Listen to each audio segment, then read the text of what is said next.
working now?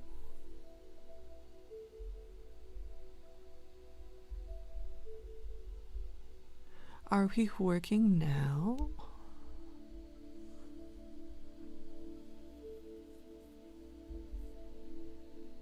Okay, yes.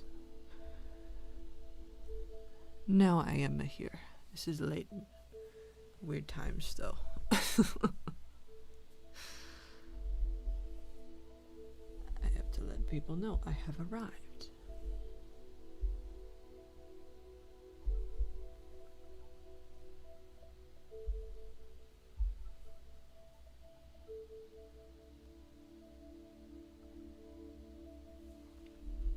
How do I do this? How do I do anything?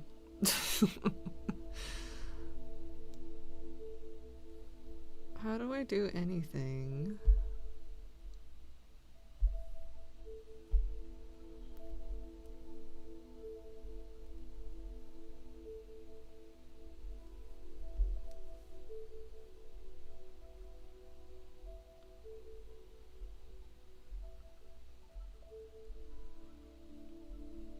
I have a beverage. Hey, howdy, hey. I have a hot tea. And I'm okay. All right. Okay, we got some. Okay.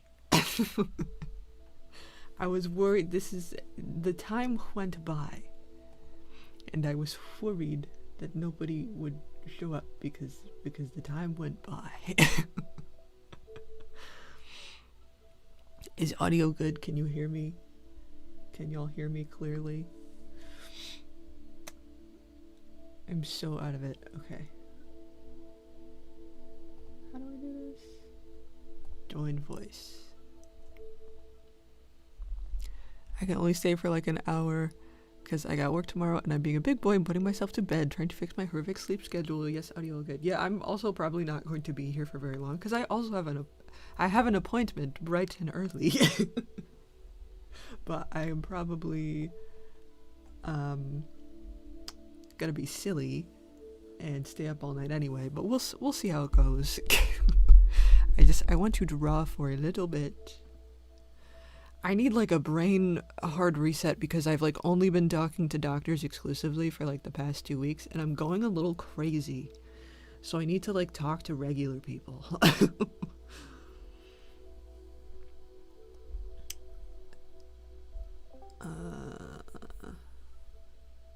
Share screen. Okay. All right. I remember how to do this. Screen.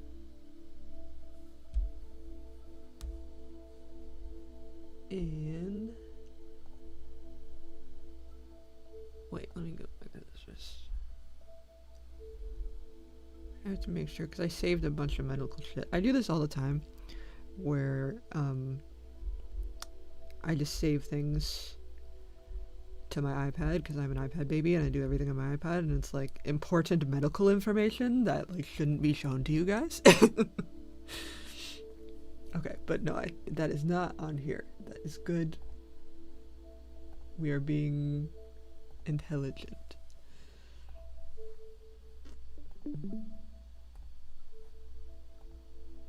Okay.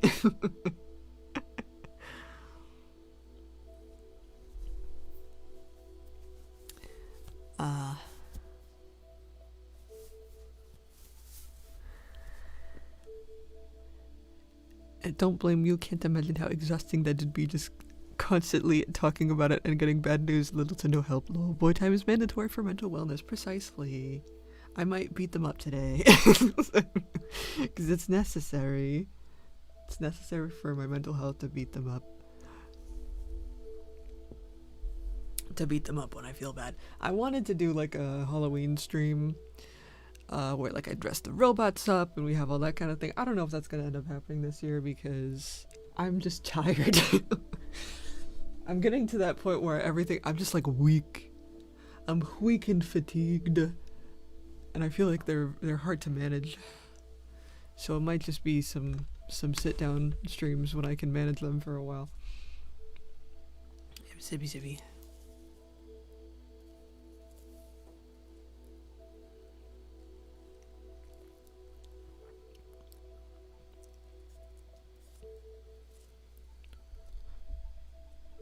I was drawing a cute Halloweeny pumpkin picture with my stinkabutts. I was gonna draw it tonight, but I'm too eepy. That is always the dilemma. I have to keep it easy because I did something to my left hand, and I don't know what it was.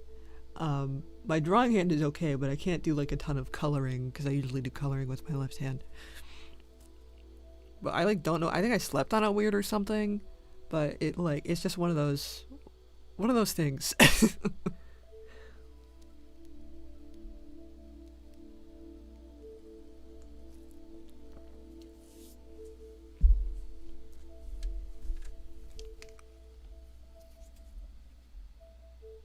Do I have music on? Yes, I have music on. Okay. Oh gosh, what do I even want to work on? I've been tackling my house instead. Lol, I saw that. I see everything. I'm a chronic lurker. I see all. I really need to do a deep clean at some point too, but that is for a later day.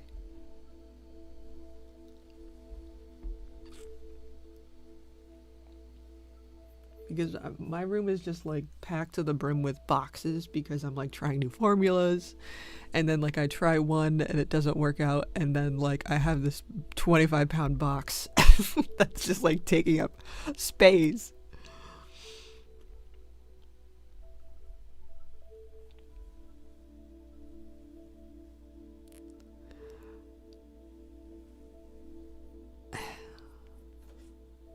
Oh no, I feel that my left wrist is stupidly pathetic and gets messed up all the time, so I always have to be careful.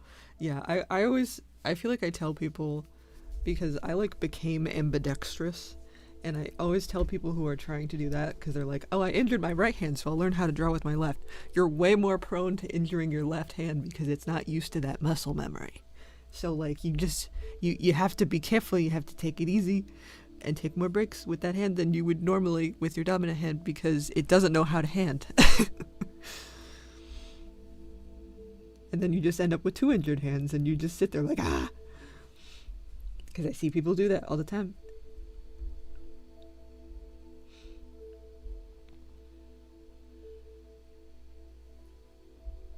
Okay, genuinely, what do I want to work on?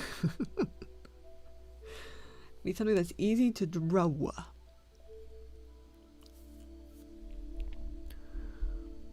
It was just never clean when we moved in, so we also couldn't really unpack because we needed to clean first. It was a nightmare, but finally started going at it. It's because it's just one of those things where like life gets in the way of doing basic things, but then you feel like shit because your house is messy, and it's like, ah. I mean, a big thing is for me is Strudel. Strudel is just so messy. Like, I do like a deep clean of her area, and it stays clean for literally maybe an hour. Like, and that's fine. She's having fun, but like, girl, please, I beg you to not kick the hay everywhere and drag it everywhere. Why is there hay in my bed? You're not in my bedroom. You don't come in here. Why is there hay in here? Why is there hay in my kitchen? Why is there hay in my bathroom? Why is there hair in my bathroom? That is not mine. It's hers. How did it get here?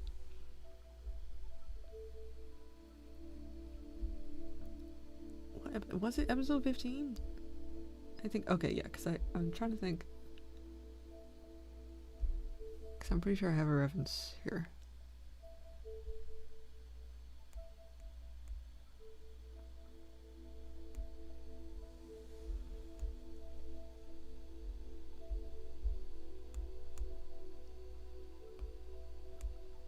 Oops.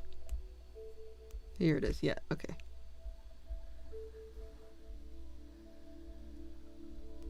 Why can I not see it?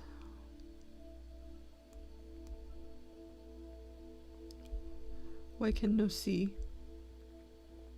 Oh, that will do it. It'll do it.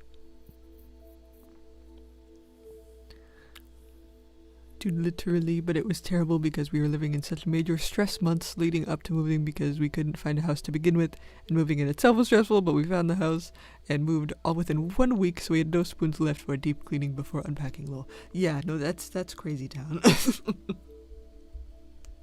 That's crazy town, because it's all just like, why is adult life so stressful? Why is it like you have very limited times to do very important things?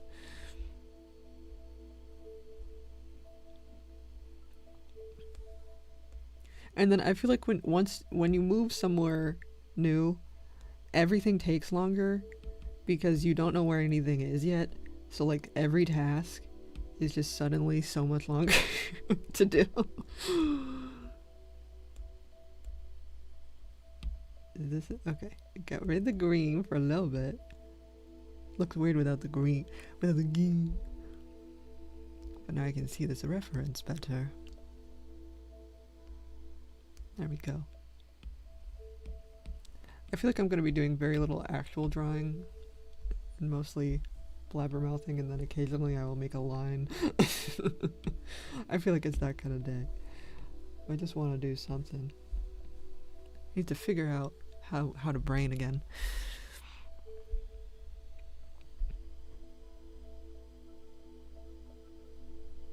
That's what I'm saying, and I'm working full time now, and you can't help people do this and lead normal lives. The neurotypical are crazy. Strudel. She's been being fussy. Hold on. Strudel.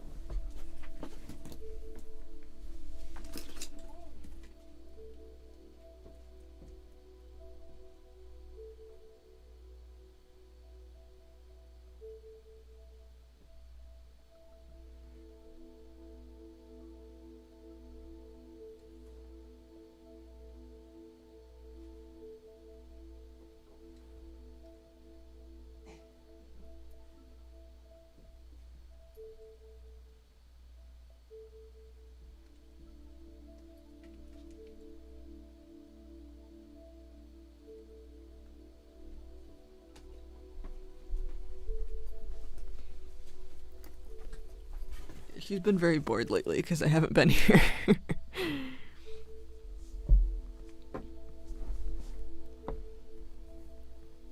Strudel says she's gotta cause chaos. Well, she was having tummy troubles last night, and I just got back from this appointment, so I was exhausted and stressed and trying to wind down, and then she was like, what if I cause problems? And I go over to pet her because I'm stressed, and I'm like, girl, you uploaded, what the hell? And then I give her medicine because she has medicine for this, but you need to give it to her right away. So I did, and then 2 minutes, she ate it like candy. She was like, ooh, actually, I'm fine. Actually, this is candy, and actually, I'm gonna eat right after this. And I know that medicine doesn't work that fast, so, did you...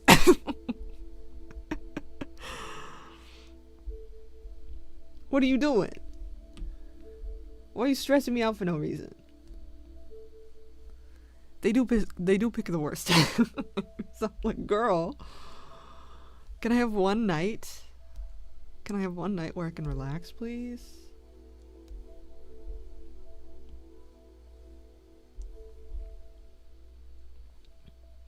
But now she's just she's trying to eat stuff she's not supposed to eat, and I keep giving her toys, and she's like, no, not this one, not this one, not this one, not that one.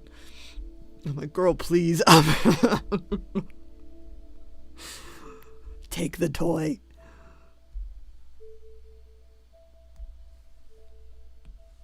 Take the toy. Please don't eat the carpet. Oh my god. This is why your tummy's not feeling good.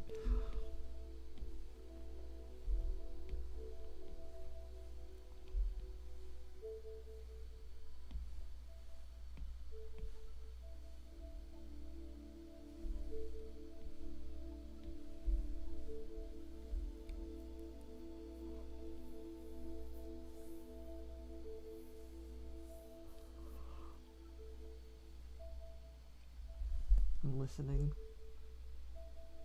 Make sure she's not chewing on it, but I think he's good. She says you're not about her right now, so she has to make your life about her again, precisely.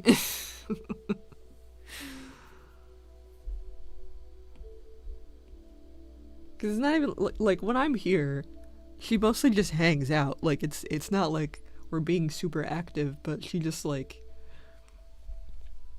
wants to know where I am.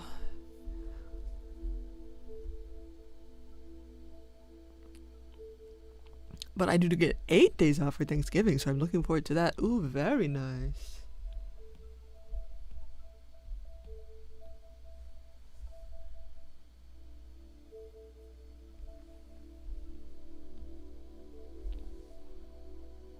God, I can't even think about holidays right now because I like holidays are the worst. I really need to get everything done before the holidays because then everyone goes on vacation.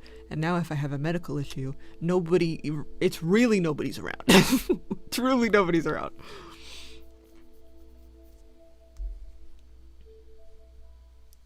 Because this is what I was in the hospital on 4th of July, and like they made an announcement that like if you're scheduled to work on the 4th, you can't just take the day off, and everyone just called in sick and there was no staff.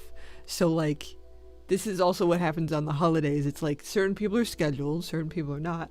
But if you're scheduled, you have to work around it somehow because you scheduled. And this is not a retail job. This is not like, if nobody shows up to Macy's, it's like whatever. If nobody shows up to the hospital, I gotta go pee and there's nobody to help.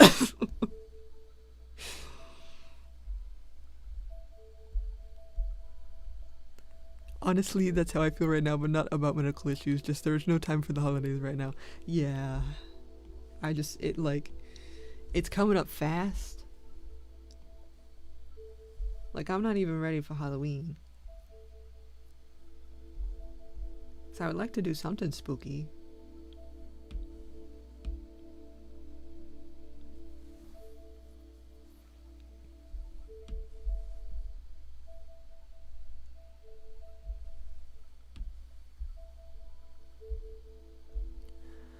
I would like to do something spooky. Oh man, this is... oh no.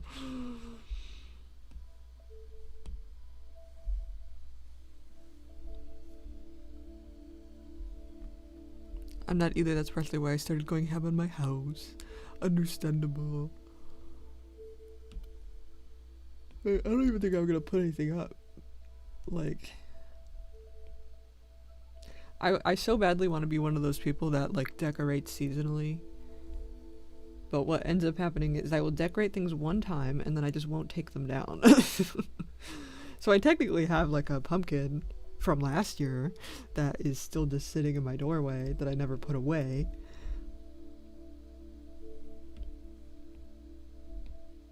But I also still have my Christmas tree up from last year. I want to be that guy. I want to be that guy so bad.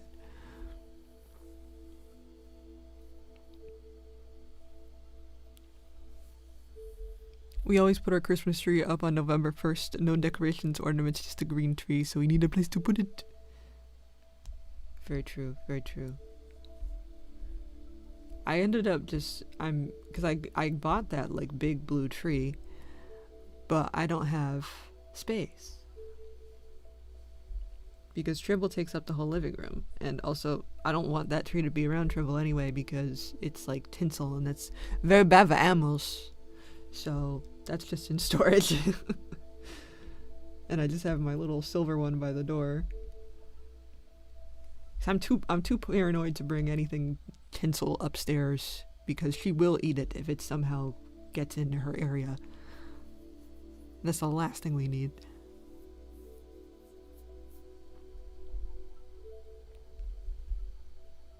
I would love to be a fun decor girly, but I'm too exhausted in my bone marrow, yeah. Exhausted from being alive.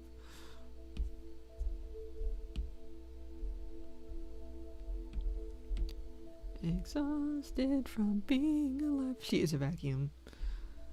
That's her favorite hobby, is to be a vacuum. I don't know if I can do this.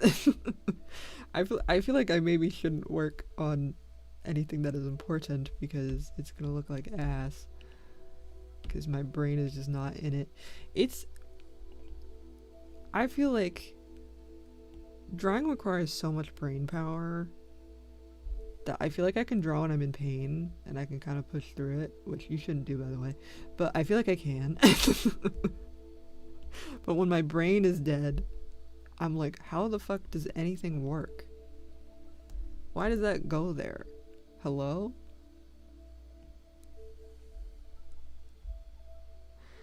Hello? Like, all the, decades of experience just, like, totally leaves my brain. I'm like, how the fuck do I do this?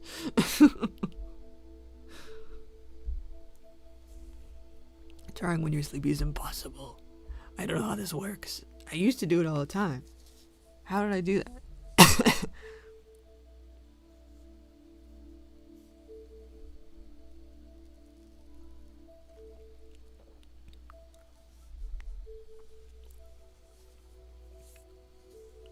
How did I do that?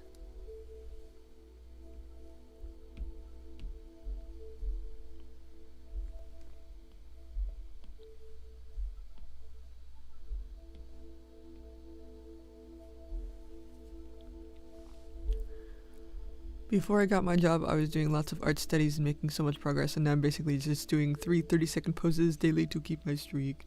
Yeah, I have not been drawing very much lately because I go to appointment, all of life force is sucked out of me, and then I stay up till 4 a.m. anyway, just kind of staring at the wall. Trying to do anything, not being able to do anything.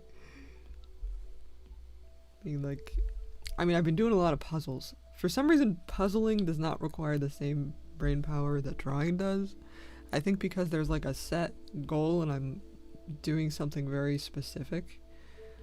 But with drawing, there's a lot more there's a lot more decisions that I have to make. Whereas with a puzzle, all the decisions are already made.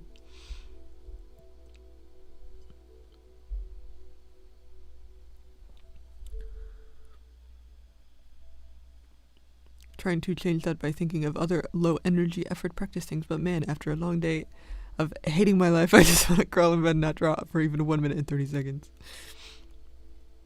Yeah, it like affects my brain in such a negative way to go out and do this shit.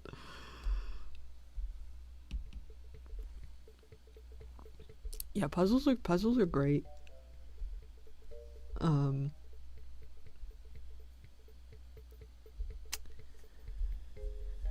But I hope they can get something figured out soon, get you stabilized and back to feeling at least semi-human, you know? Yeah, I mean, it's... Okay, actually, I think I can show this. I think this is... I'm allowed to show my own x-rays, right?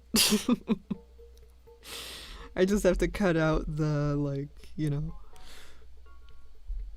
Because... I get mixed things.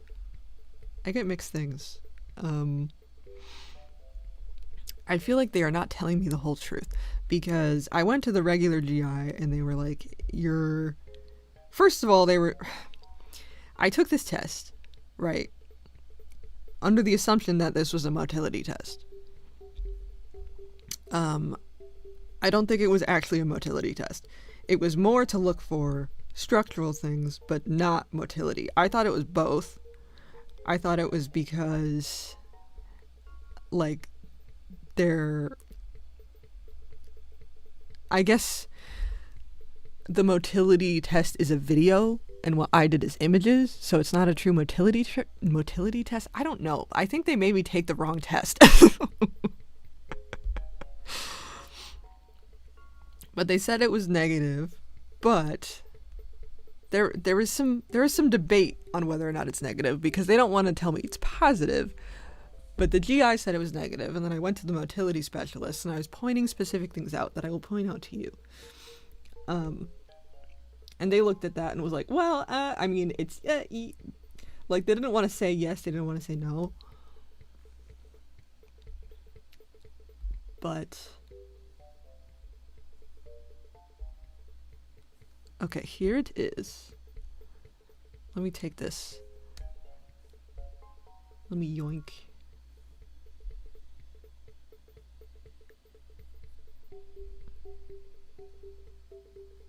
Okay, so I've been having to learn a lot about x-rays. And also, I'm not a professional, and everything I say could be totally wrong. This is just like what I've either been told or kind of figured out based on stuff I've already learned from other people. So, okay. this black stuff right here, those are my lungs. So before they take the picture, they make you hold your breath so that your lungs are full. So this black spot is my lung. And then this gray area here is just sort of the tissue underneath it. So right about here is where my diaphragm is. So if you think of the stomach is like a bean, right? So I have a hiatal hernia, which I think is what this is, because this is where the formula goes, and you see how it kind of sits in this spot and then goes down, and then this is the rest of my stomach. So you see how there's this ball and how it's kind of getting squeezed through this before it goes down. So it's kind of like a clogged sink where it should be like there shouldn't be this sort of bottleneck thing happening. This is the bottom of my throat, would be about here. And then instead of just going down, we have bubble before the bean. And if you look at, I don't know if this makes sense to anybody, but if you look at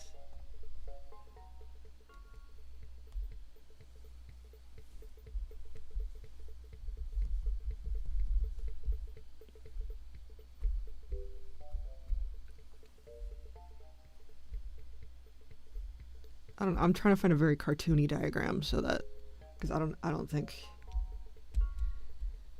YouTube would like realistic body images.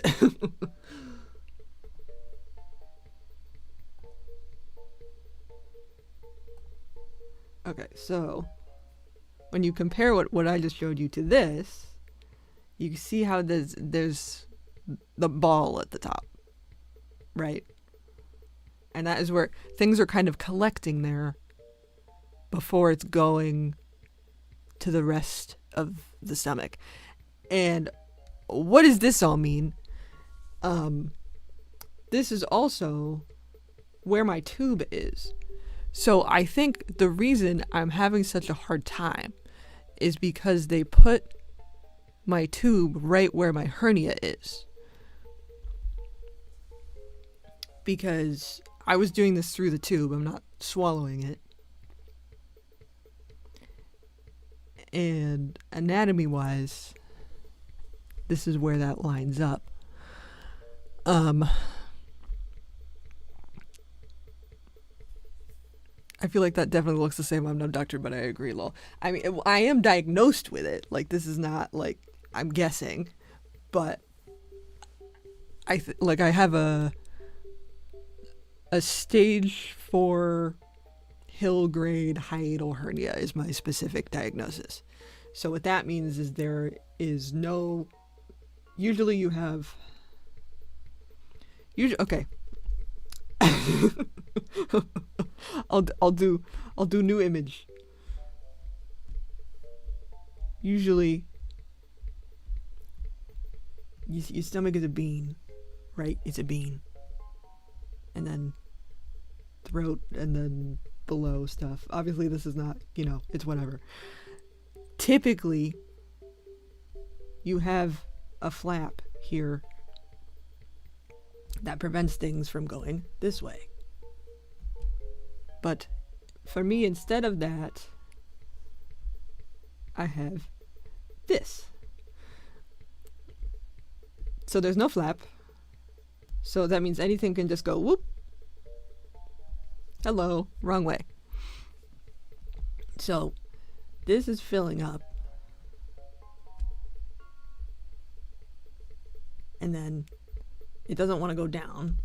It kind of trickles down like this, and then it gets full because it's supposed to be moving down. It's only trickling down, so it goes this way. Do my diagrams make sense?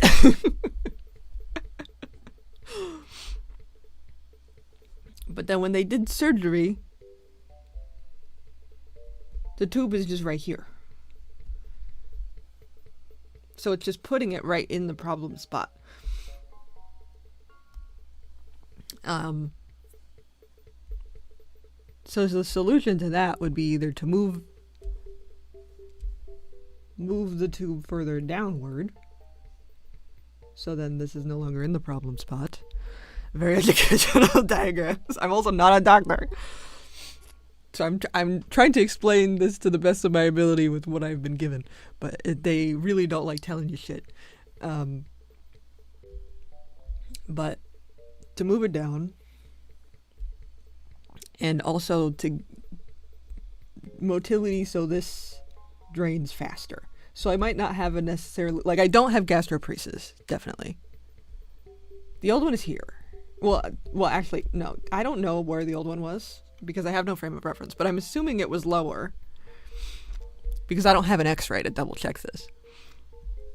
But then when they put the new one in, they put it in here. Because outside it's on the same spot. Outside it's wherever. But like it's where it's landing internally that is potentially the issue.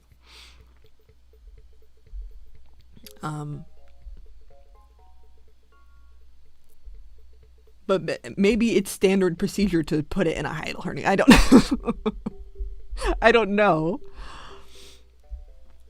I have no frame of reference. But I feel like this looks like the little diagram. I feel like when you put these two things next to each other, I feel like this looks like it's the issue.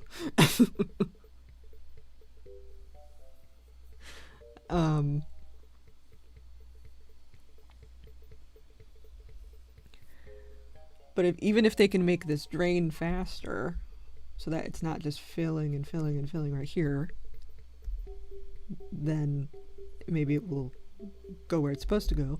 So both of these things we're working on.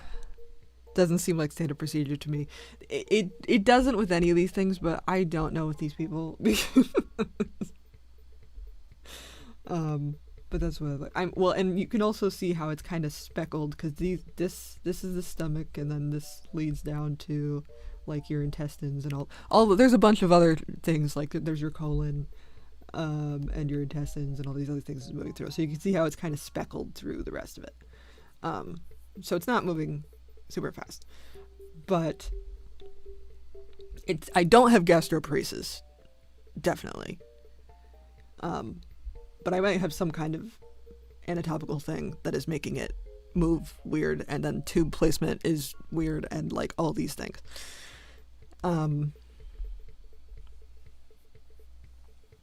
But that is as far as I understand, and I could be totally wrong, but that is as far as I understand. Because hiatal hernias are quite common in people over 50. I'm not over 50 though.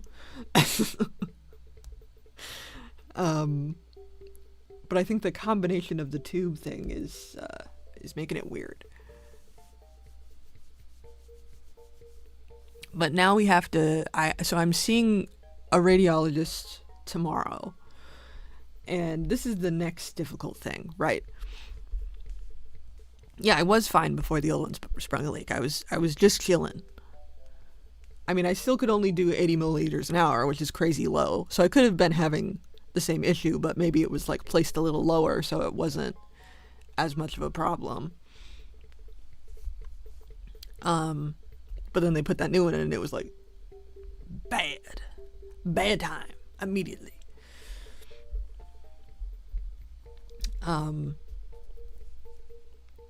But I'm talking to the radiologist tomorrow, And the goal is to try to get me medicated, because this is the next fight. Is I typically for these procedures they give you fentanyl. I can't have fentanyl because it makes me projectile vomit. So I need something else. Last time I ran into this issue where they didn't have anything else, so they did my entire procedure. They strap me down to a table, tell me they don't have anything, and do the whole thing while I'm wide awake, and it's like the scene from Alien where that thing is bursting out of that guy's stomach and it's a bloody mess and I'm screaming the whole time. So we're trying to avoid that type of scenario because I need to be sedated. I need to be sedated, but I can't have fentanyl. So I have to fight with them because I might only be able to do propofol, and propofol, you need an anesthesiologist on board, because if you don't, you can stop breathing. So if they don't have an anesthesiologist on board, they're going to tell me that they don't want to do it with any kind of sedation. And if that's the case, I need to, because my regular doctor doesn't want to do it. So I need to go through this process of seeing if the radiologist will sedate me. And if they don't, I need them to tell my regular doctor that, so that he'll do it. So it's this whole sequence of events that I need to get through. It's very weird and complicated. Weirdly convoluted. Very complicated for no reason. They can't just tell me this over the phone. I need to make an appointment and drive an hour. So this is what we're doing tomorrow. But I feel insane, because it does seem like malpractice, but apparently it's not. Apparently this is quite common, actually. And it's just a mess. It's just a mess.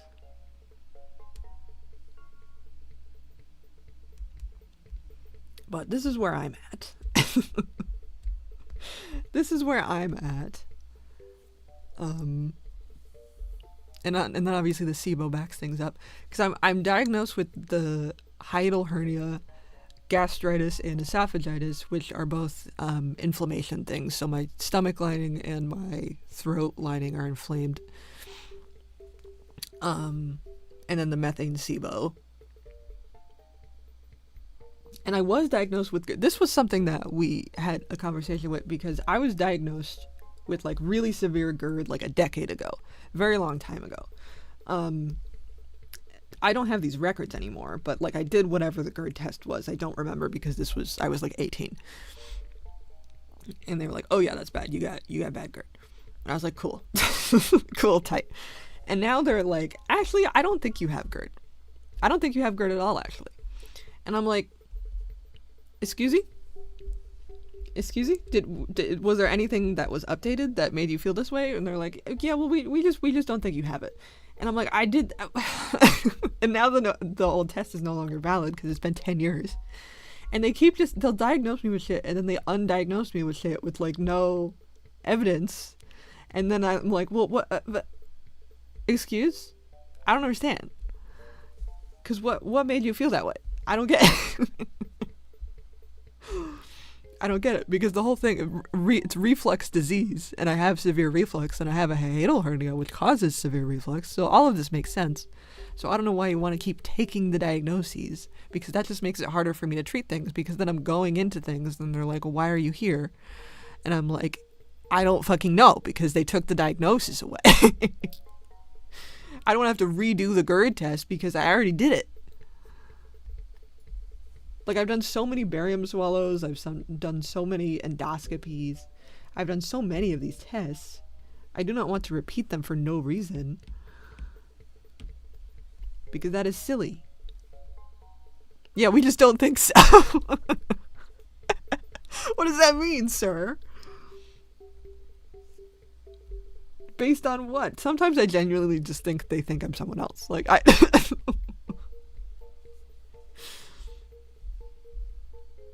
I don't know, I feel like I'm living in Crazy Town, because then I just go to someone like this, and then I go to someone else like this, and then I go to someone else like this. I'm like, what's going on?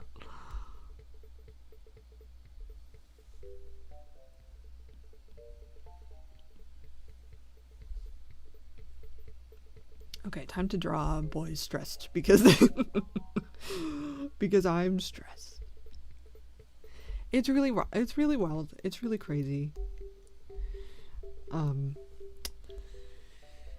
but I do at least have a sequence of events to go through. It's just a very like unnecessary sequence of events that I feel like I could just have a phone call. If I could just have a phone call and be like, hey, what fucking meds do you have in your utility closet? Because this is what it is. This is the other thing, because I want this tube moved. They want to give me a J tube, which is to move the tube down in my small bowel instead of my stomach, so that it's not because maybe it's migrating up. Maybe they put it in the right spot, but it migrates up. That's also possible. But if it's in my small bowel, then it's much further down. So we're bypassing the hernia. So that is the goal. But I don't know what kind of tubes they have. And they're wildly different procedures. Because right now I have a PEG, which means there's a bumper, which I now know really cannot be removed without surgery. So I want them to just add another tube, and they kind of thread it through and just put it lower. They might not have that tube. But if they don't have that tube, then I would need another, because a PEG is an endoscopically, oh my god, endoscopically placed tube. That's like what it is. And that would be fine. But I need anesthesia for that. I can't do that awake. That's like the whole point. But they might try to do it while I'm awake. They might schedule me and be like, yeah, we'll just see whatever's in the utility closet, and be like, oh, we only have the endoscopy ones, but it's fine. We don't need to sedate you. We can just like shove this thing down your throat while you're conscious. This is fine. So I need to get everything sorted beforehand, and it feels like pulling my teeth out. Because it's like, can you check in your fucking supply closet? I don't know.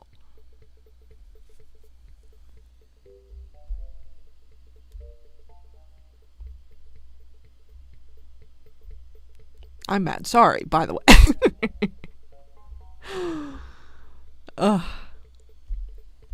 Every time you post, I feel like you went to the goddamn traveling circus instead of the doctor. That's what it feels like, man. That's what it feels like. Because I'm literally I'm on the phone and I'm like, what procedure am I doing? Well, okay, what medication do you have? Well, make an appointment to talk about what procedure you're doing. That doctor doesn't know what medication you have. So now I need to talk to another doctor that knows what medication you have, but they don't know what procedure I'm doing. So now I need to go back to the doctor who decides what procedure I'm doing, now that they know what medication they have. And then do you see how I'm losing my mind? I don't understand why this is so complicated. And why I need to travel 3 hours to do this. Because now I can't do telehealth because the government is shut down.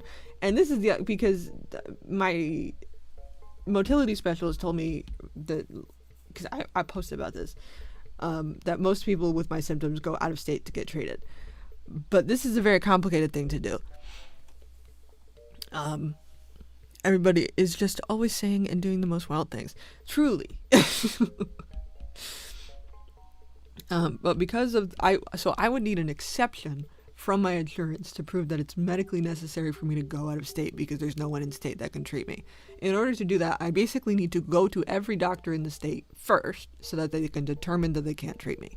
Then I need to get a referral for a diagnosis that I don't have, by the way, to get treated out of state. And then all these places have like year-long waiting lists to even get in the door, and that's just for a consult. That's not for any kind of treatment. You wait 6 to 12 months to get a consult, where I have to drive probably 8 hours to go see a fancy city doctor for them to not read my paperwork and do like the most basic consult so that I can wait another year. And I won't be alive in a year if nothing changes. But we have things that we're working on that I feel like makes sense. It's just that we have to do the process, and nobody wants to do the process. Because my doctor doesn't want to replace, or he doesn't want to put the tube in, so he's making me go through radiology first. But I might have to go back to him if they don't have the right meds, because they're not going to convince me to do it without any kind of sedation, because that's crazy.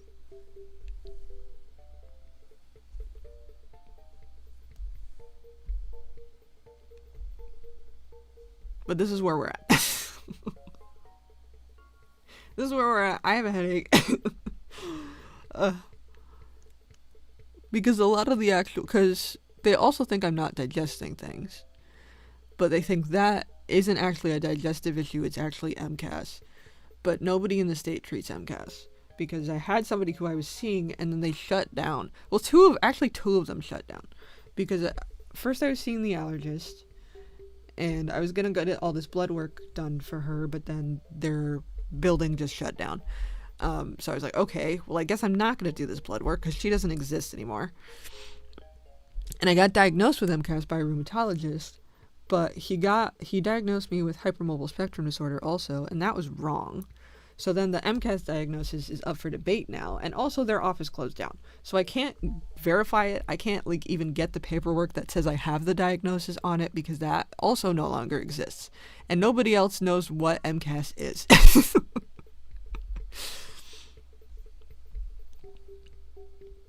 So I'm just like on this carnival ride that I can't fucking get off of, that is built by a bunch of carnies in like 30 minutes, and then they kind of just throw all those kids on the ride, and I'm one of those kids on the ride, and I want to get off.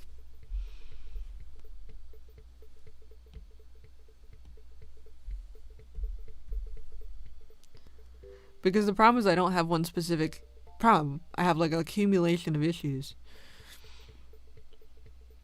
And it's likely from a lifetime of stress and trauma. But like if a doctor hears that, then they're like, oh, go to the therapist then, and they will fix all your physical issues. And it's like, no.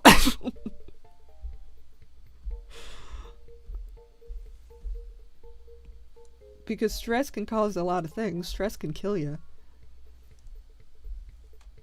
But you still need to get it treated by a doctor.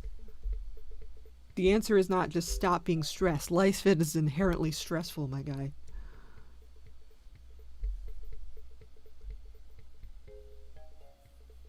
Don't know what to tell you.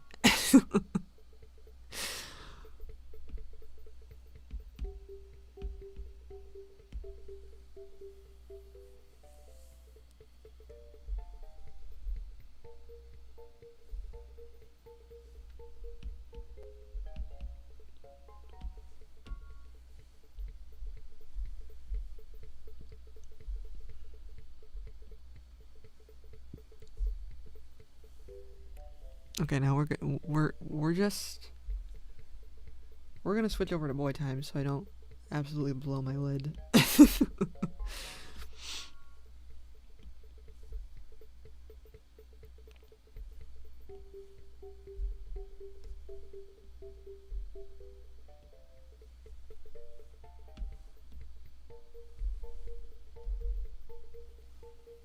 Because I am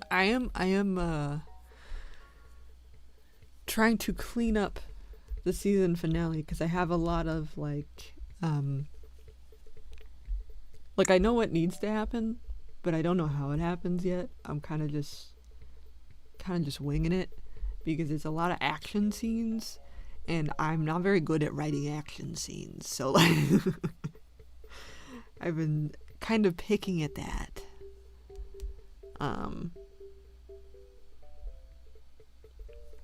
And then also picking at season 2, because season 1 took me a very long time to like fully clean up, because how I write is like I write a bunch of scenes and then I organize the scenes later, and then a lot of things end up getting cut.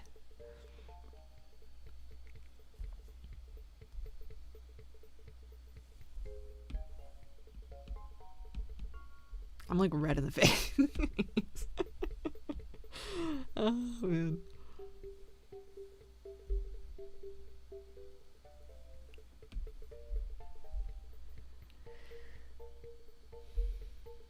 Did you guys have a good week, by the way? I haven't streamed in, I feel like it's been a couple weeks.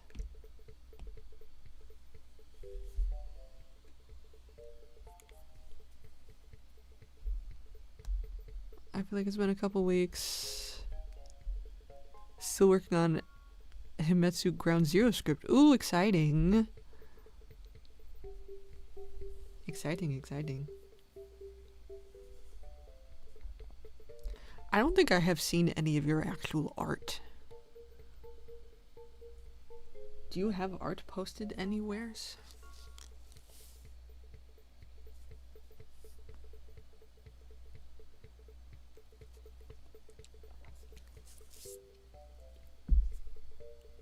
Oh. We work on episode 1 soon. Very nice. Very nice.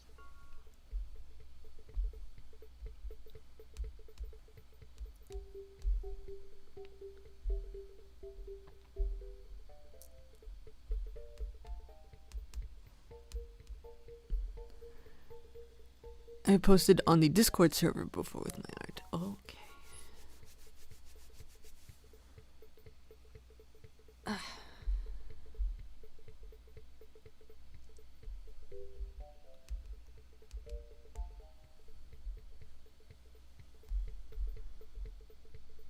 Sure, you can do that, but don't expect a response, because but I will see it. I will see it.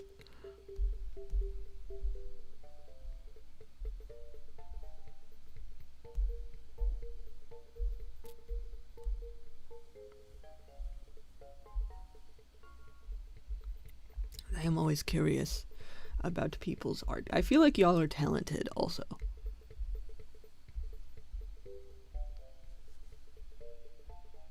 Like whenever people send me shit, I'm like, wow. Wow.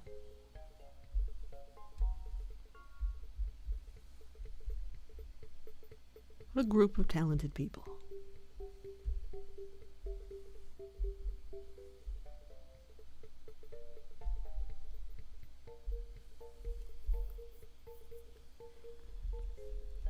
I mean, if you send it now, then I can see it on stream.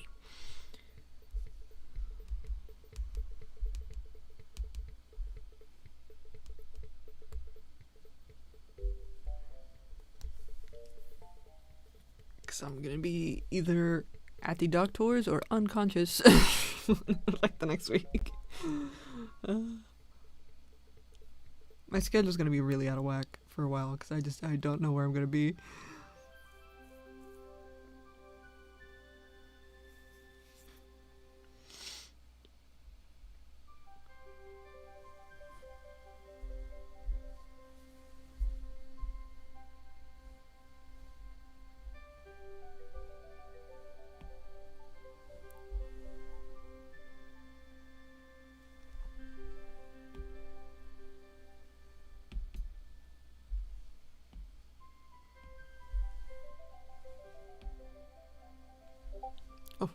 I don't know why that always scares me. Oh, it's very silly. Okay. Oh. Hell yeah.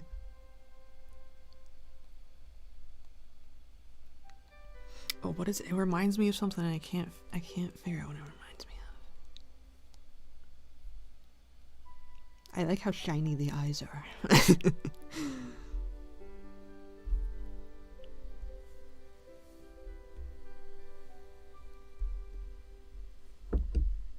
Who is this? Who is this person? Who is this character?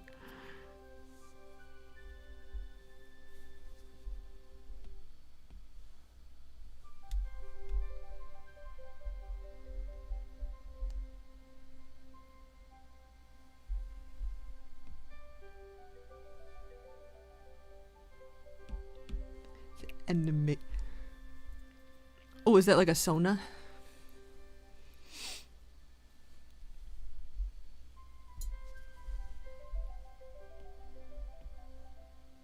Very nice. Very nice.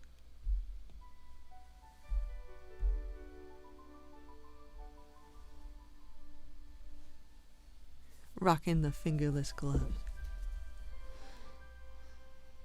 Or they're not really. Are they fingerless sleeves?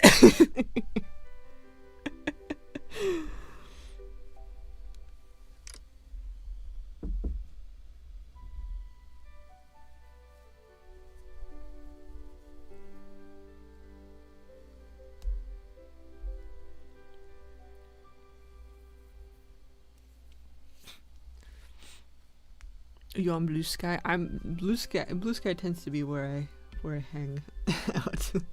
But it's been stressful over there lately, so I haven't been there that much.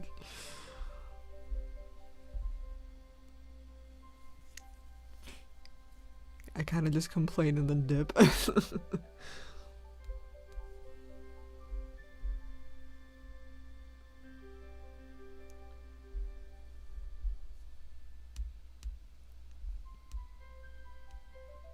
I feel like this isn't terrible considering all things. I do feel like his arms are kind of misshapen.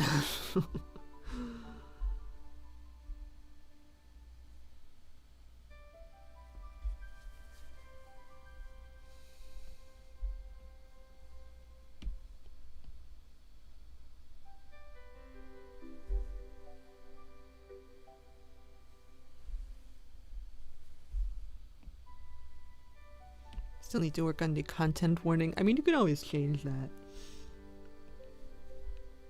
I feel like I need to add a couple things to my content warning because, like, I like won't know what the proper trigger is and be like, oh, I didn't know that had a name.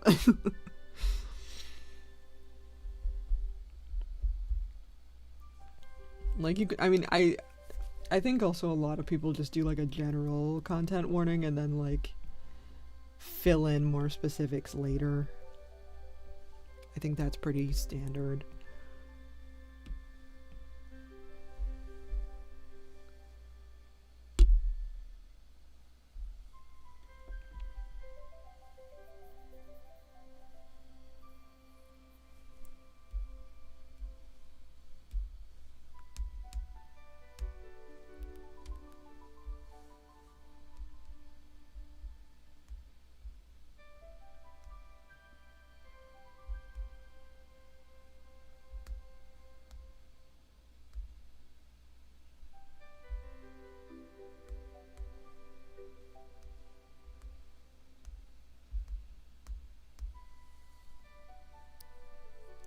Oh, you mean the okay, yeah.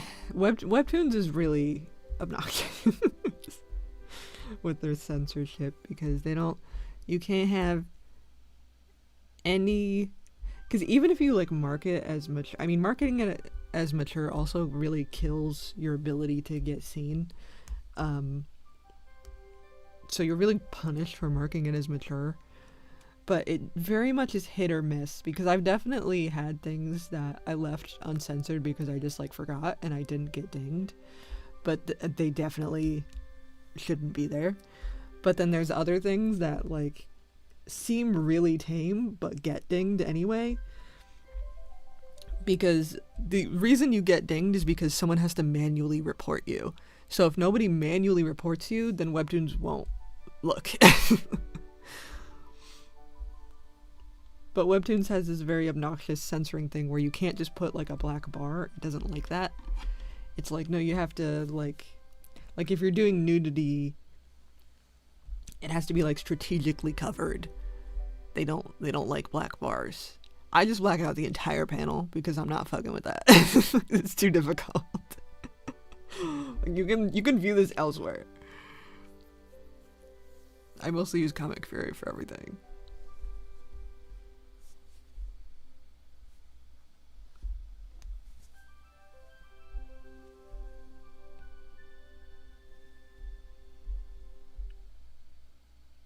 I have my sensor to be just static. Yeah, that's a good idea. But I think something about they like detect black bars, so like something about it they don't like.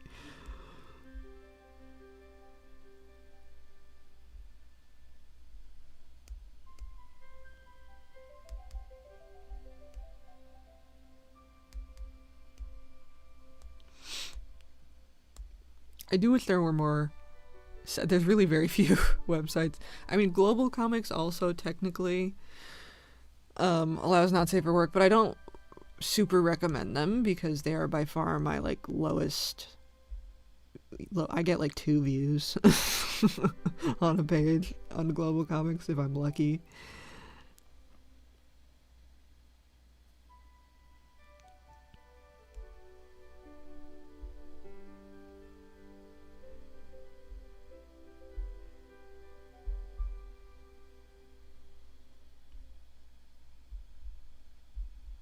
But I mean, I still do post there just to have like an archive, so I'm not limited to just one place where it's fully uncensored.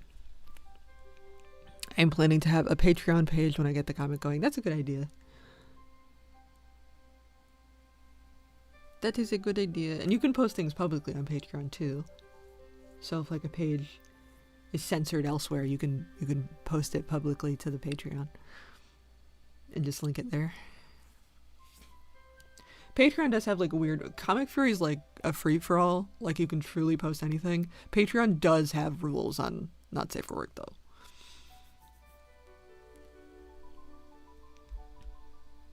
And they're like very, very specific and particular. So yes,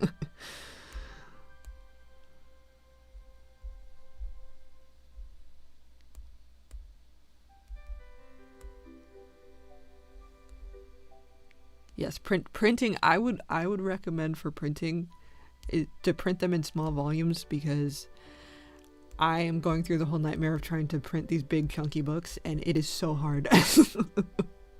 A lot more places are willing to print smaller volumes, but once you get to that big, really 80 pages is. Once you get to that 80 page mark, you really start running into printing issues.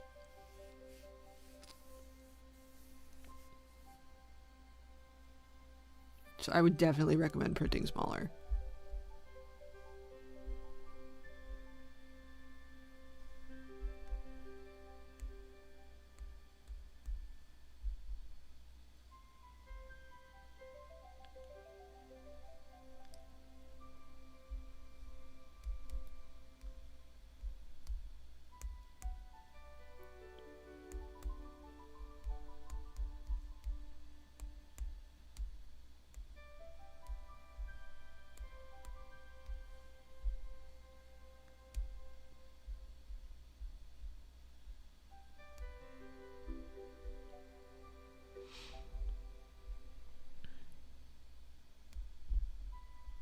Yeah, nobody's making you do spicy stuff, so if you don't want to do it, definitely don't.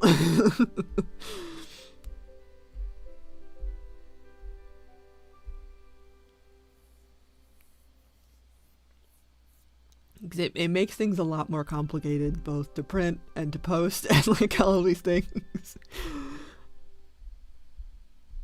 I mean, this is a cultural thing too. It's way easier to post like gore and violence than it is to post like spicy things.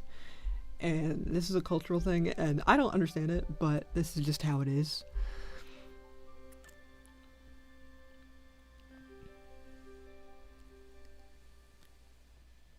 Thank you, Heather. We actually we got the test, and now we're trying to treat an assortment of things, but it is like very complicated.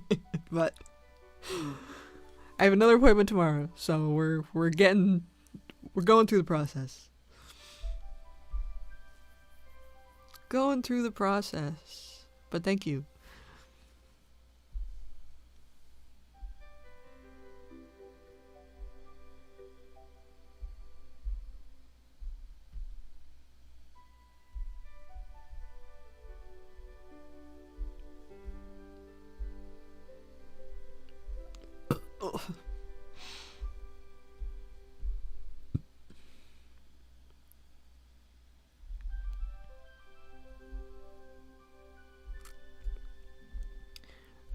My comic has like a robot that looks like a dog but acts like a human. I want to do spicy stuff with that remark. Ooh, interesting. I mean, there's also like you can be creative in like you don't like I try to be creative in that I don't like showing close-ups of parts. because it's just not my forte. But I feel like there's ways that you can be creative storytelling wise and like imply spiciness without having to draw it.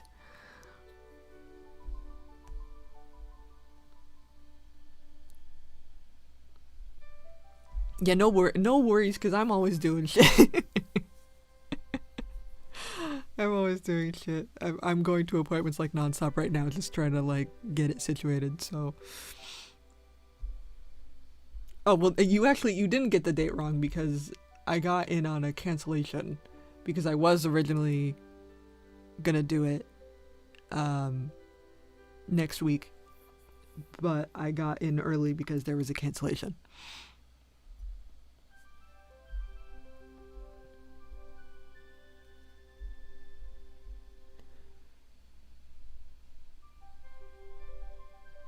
I mean, you can always change.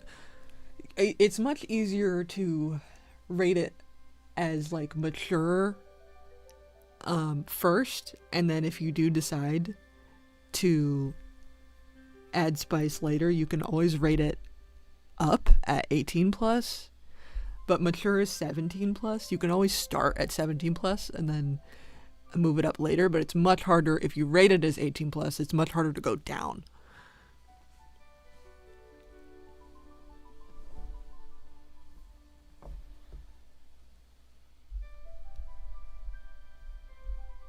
I mean, Comic Fury, it really doesn't matter. They don't like hide your comic in any way if you rate it as 18 plus, so that's totally fine. But Webtoons definitely does.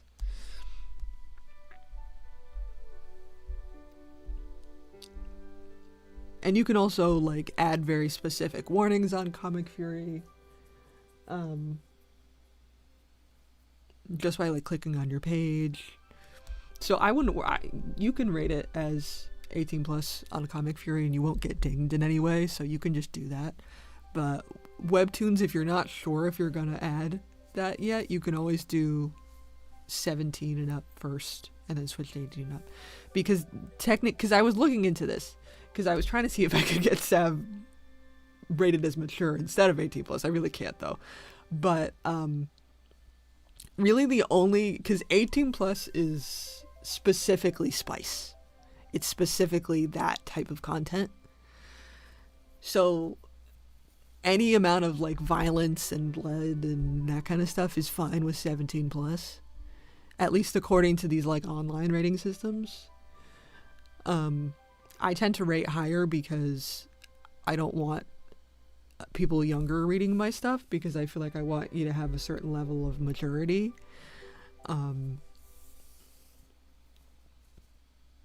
But generally 18 plus means spice.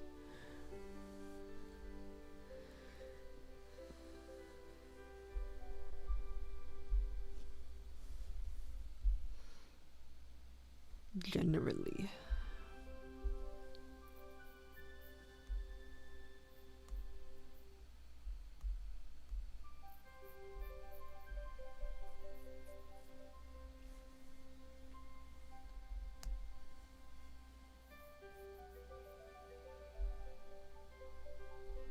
Because I like this is also the autism. I'm never 100% sure what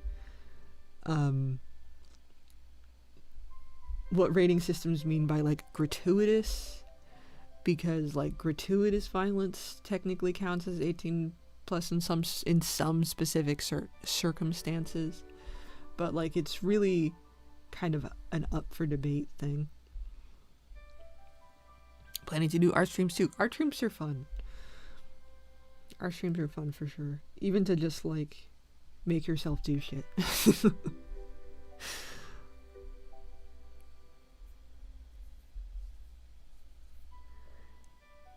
I may rate all your work as 18 plus just to be on the safe side, even if you don't get spicy. It's a double-edged sword that I've realized by rating my work as 18 plus, because it gets you significantly less viewership, and it will also lump you in with the spice only people. So a lot of people who start to read my stuff will assume that I can't see the words, so it makes it very hard to talk about on YouTube. But this is the problem, is because I have to censor it so heavily everywhere else. But I mean, do what you think is best. I don't know what your work is like. I don't know what your story is like, so like I don't have that frame of reference. But just do what you think is best. But it is much harder to change the rating to a lower rating once you've already picked a higher rating. Because you can always bump it up.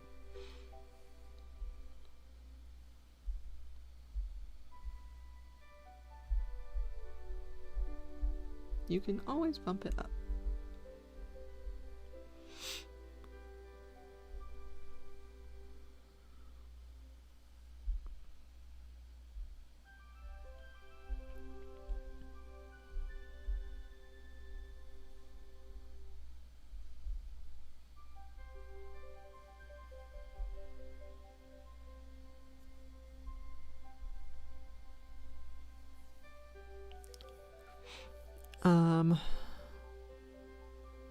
I'm doing Ground Zero differently, as I'm going to publish whole episodes. A lot of people publish... I feel like whole episodes is kind of the norm. I don't personally like it because it takes me too long. It takes me like half a year to do an episode, so it wouldn't make a whole lot of sense for me to split it up that way. I mean, when you're starting out, I would make the whole episode and see how long it takes you. And then you can kind of go from there to see how much you want to post. It's also make a backlog. Definitely make like a couple episodes before you start posting.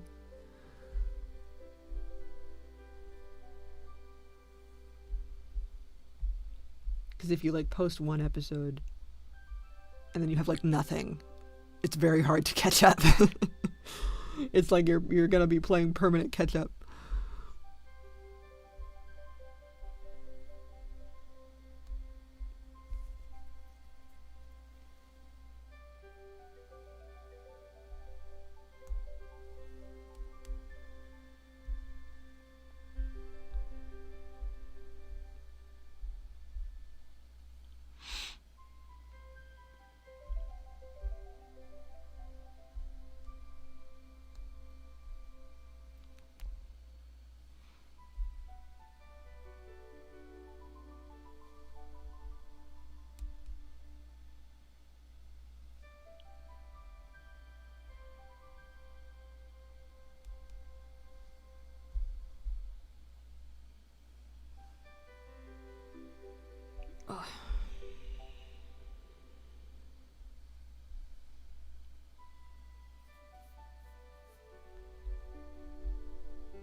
So they made the cover for it though. Yeah, covers are important. Covers are important.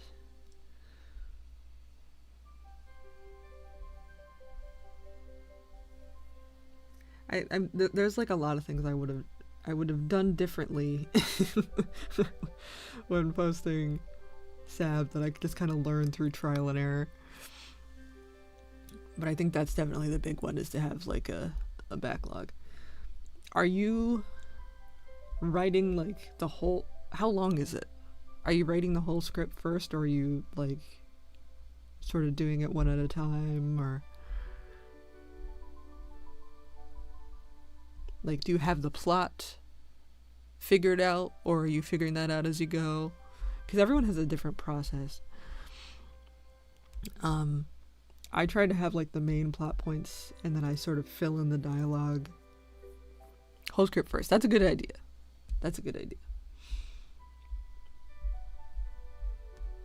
I always end up sort of editing as I go. Because I'm very messy in that regard. because I only want to work on the exciting parts first, and then I have all this stuff I need to fill, and I'm like, oh no. So if you get as much as you can have to begin with is going to help you.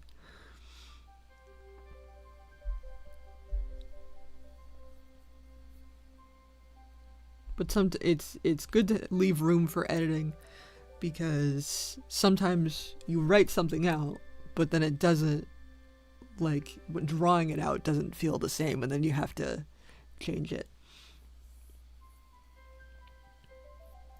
I think it's good to be flexible, because I run into this issue where if things are too set in stone, then I make one change and it creates this whole domino effect where you now have like 100 things to change.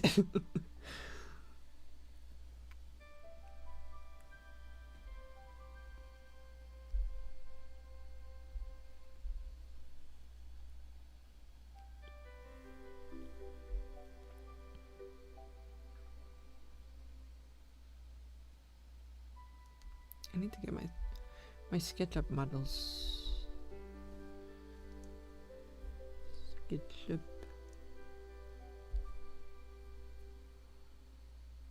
Hopefully I don't have to sign in. Okay, we're good.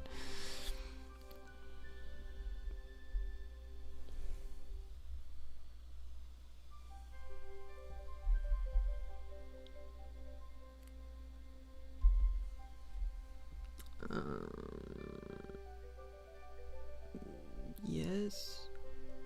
No. Okay. I had to remodel his bathroom because he didn't have necessary things.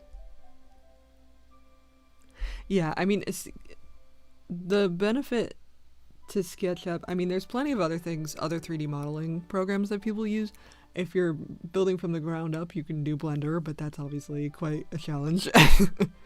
Plenty of people use The Sims or like Minecraft, but you have to change it. You can't use the exact things because they're owned by those companies. You can use SketchUp online for free, but you run into the licensing issue because you can't sell it if you don't pay for it. There's very few things you can have that where you can sell a physical book afterwards without paying for some kind of licensing. You can trace over like Sims furniture and stuff, as long as you make sure it doesn't look like the exact furniture, you know what I mean?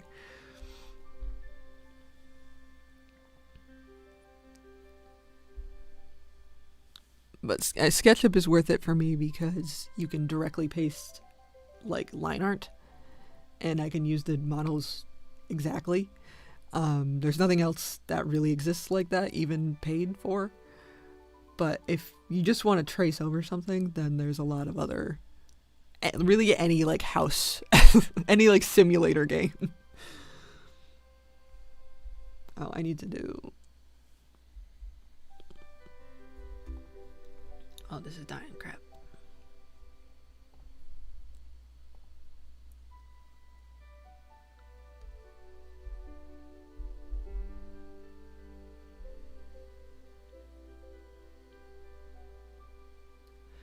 I don't want you guys to have to sit through the MetaBang ads because that's how I extract the lines.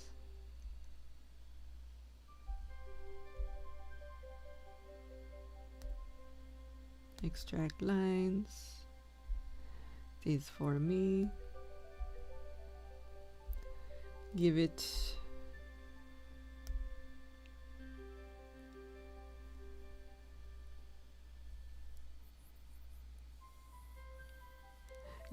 here.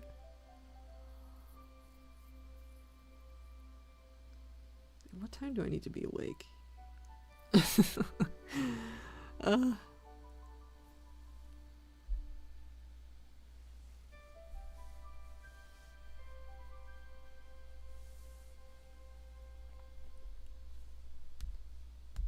Okie dokie.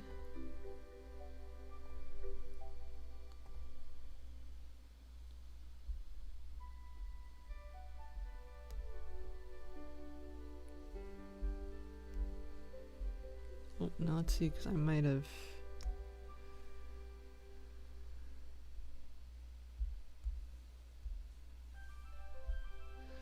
I might not have the right angle. Yeah, I went through all that. I don't think I have the right angle. Yeah, that's not right. That is not right. What do I have in the reference?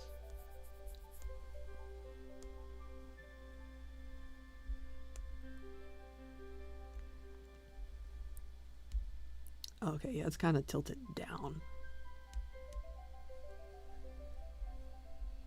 It's tilted kind of down. It's more like this.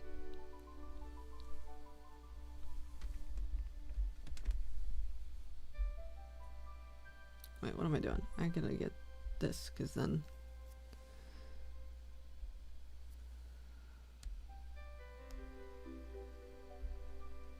Okay, let's see if that is the right angle.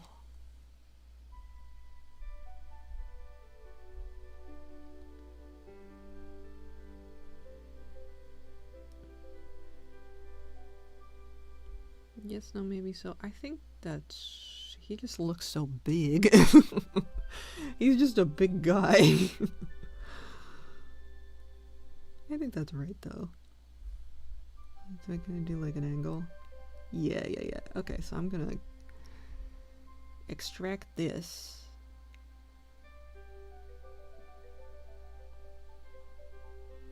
What I think... He's coming off screen so much. Let me see.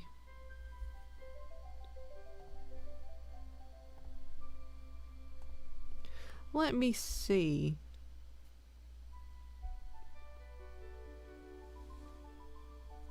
Oh my god. I keep getting it's the Google ad, but for Snake. I'm like, who downloads the Google app just to play Snake? Hello? Who do you think I am? Also, why does Google need to be updated every second? I swear, every time I open it, it needs an update.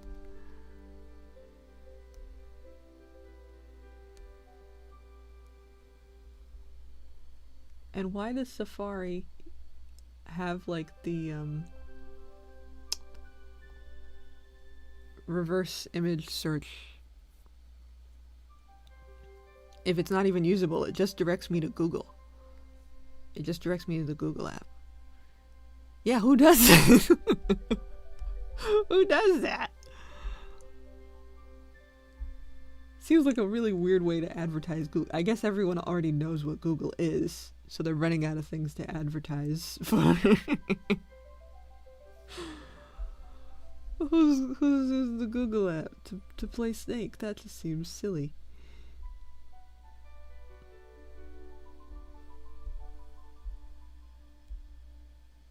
That just seems a little ridiculous. I don't know, man.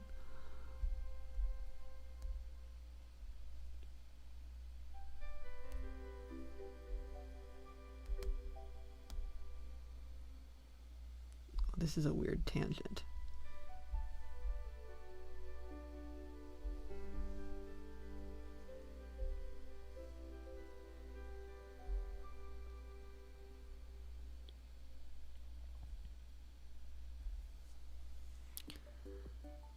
Oh, yep. Like, I hear this song, it's gonna shut off. Is this blurry to you guys?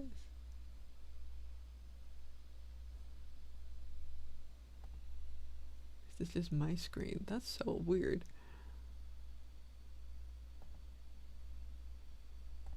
That's so weird. Yes, continue watching. Continue playing my music. Thank you.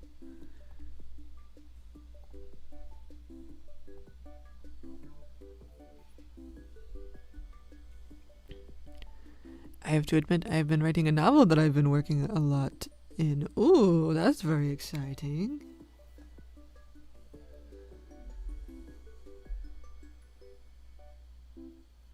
What is that? Is that the same thing, or is that a different thing?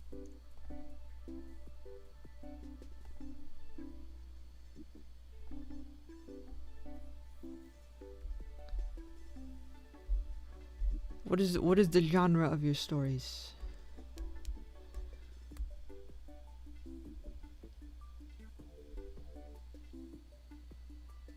It's about a nightmare I had a few years ago. Ooh, interesting.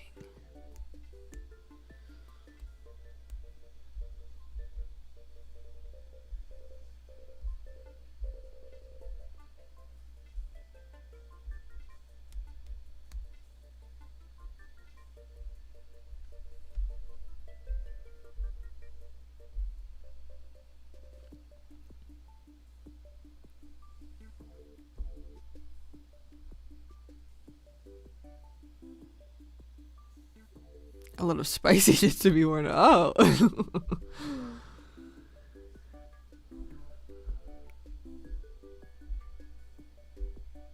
Oh, am I out of layers? No. Damn it. Dang nabbit. Okay, well I can delete the references now.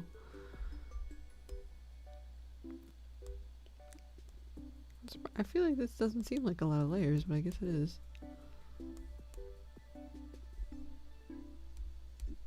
What is going on with these? Can I merge these? I think so. I don't think that's an issue. Does that look different? I think it's fine.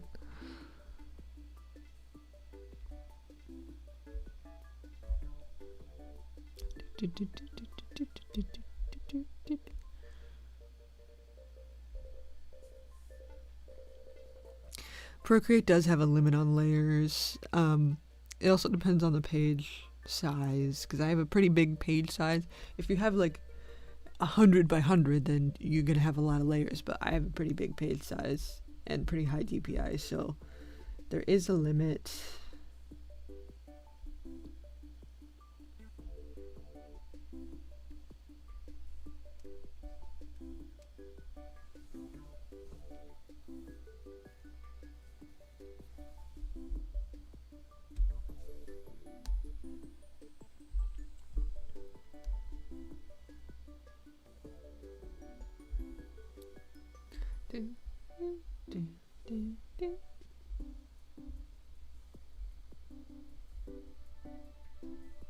Oh wait, I gotta do this for.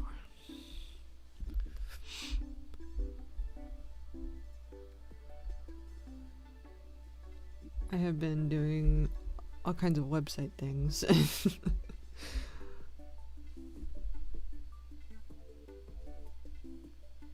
That has been latest hyperfixation.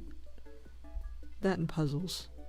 Because I feel like I can do those when I'm kind of brain dead. Oh, this is not.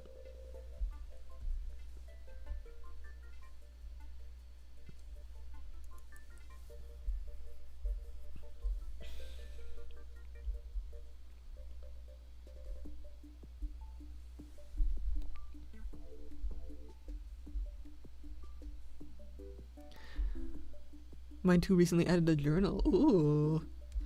Very nice.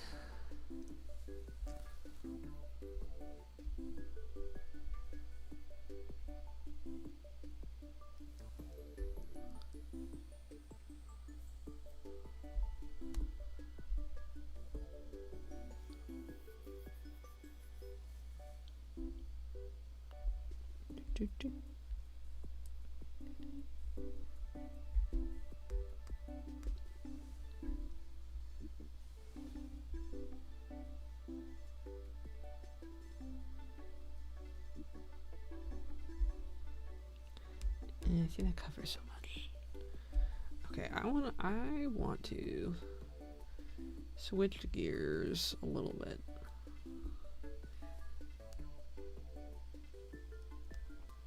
Because I want to change this.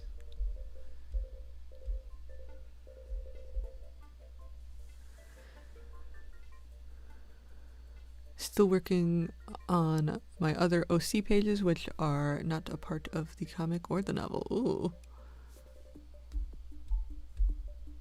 Separate little guy section.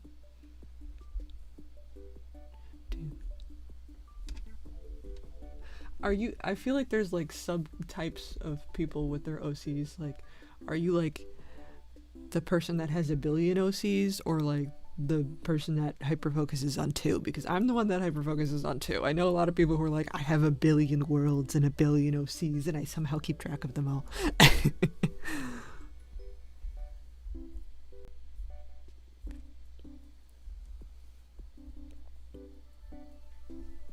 Thinking about starting an Aibo blog, that would be very cool. I need to get Data hooked up to my computer again, because I messed that up when I set up the carrots. I need to figure out how to add them back.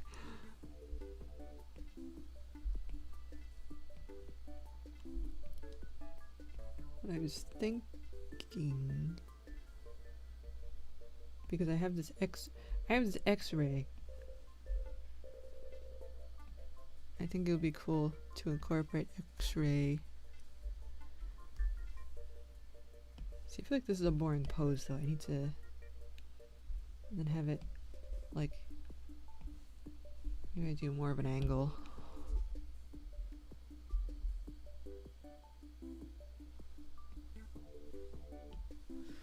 I think I already have it on Blogger. Does Blogger still, like, is that still a thing? Are they still around?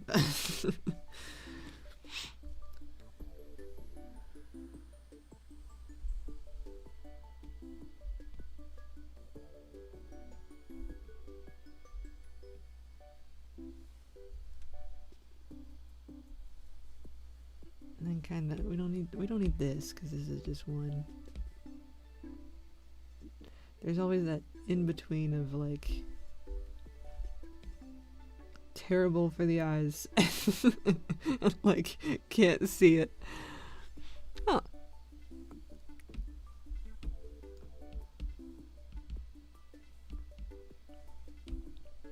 I'm trying to find more templates, because I have found some cool templates that I really like, and it saves me all the coding hassle because I'm dumb.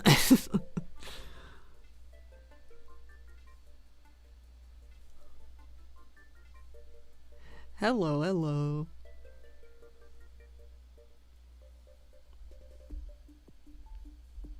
Still need a background for it. I have to update my sources page, because I feel like there's a lot of cool like tiles that you can find, and then you like set it as like a tile background. I don't know. I feel like there's a lot of tiles. I do make Aibo videos. I do. I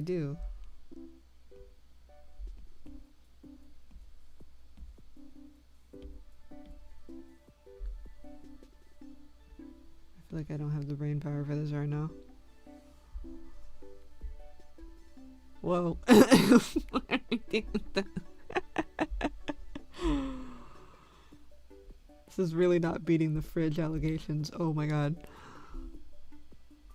Okay, I think if we do this at an angle and make it all fun.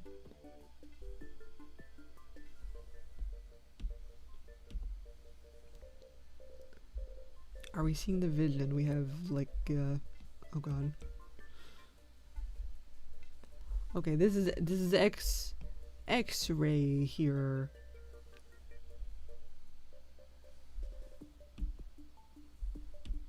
And then we'll he go on some kind of, he looks like a fridge. He looks like a fridge. Oh man. He looks so much like a fridge. I want him to be strapped down to a table. Strap. Strappy strap.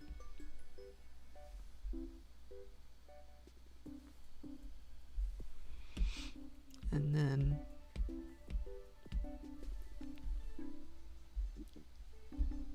we put the title here in like a little. Are we seeing the vision? Are we seeing the vision?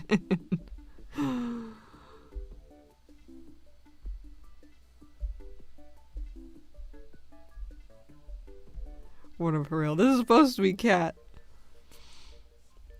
but this is very sketchy nonsense.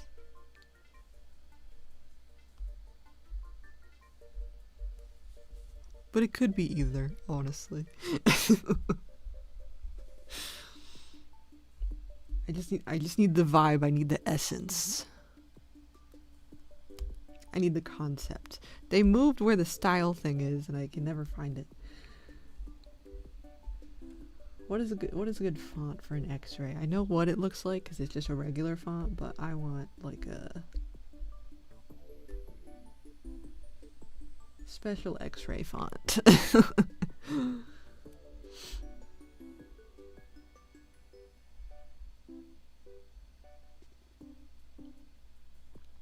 Oh, maybe like this. Maybe one of these.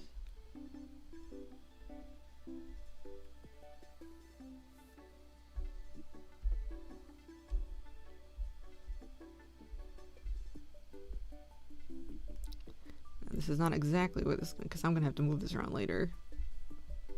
I actually have a pose.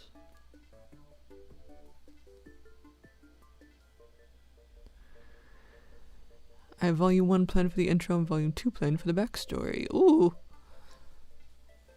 Very nice.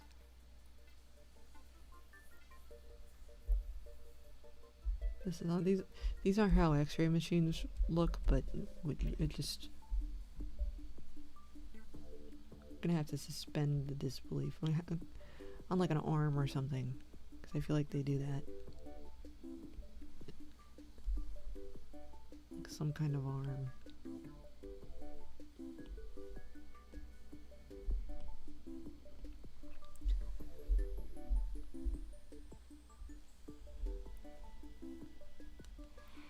I'm so sleepy tired, I passed out, OMG. Hang on for like 10 more minutes while I do my dog's night routine, but then I gotta be lame and put myself to bed. Yeah, I'm kind of reaching the end of my limits. We're scribbling now. We're scribbling now.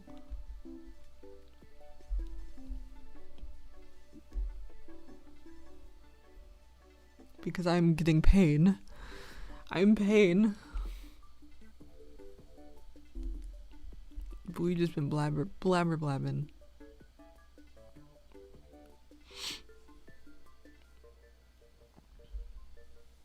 Me when I'm brain dead. Me for real. Now the goal, we have, this is like X-ray, and then I'm gonna put in like, I'm gonna use, because I have a bunch of X-rays now that I feel like would be cool as like a reference. But then like Boogaloo, there's a monster in there. Wow. And we'll figure that out later. This is just scribbly. Then the rest of it is X-ray. That's a hip. That's another hip. That's a spine. That looks like nothing. That's the easiest way to knock me out. Cozy, chill, blubbering. I'm gone. I've never gotten X-rays of my body though. I have had so many. I've had many done. That looks like nothing, but we get just, this is just the essence, okay?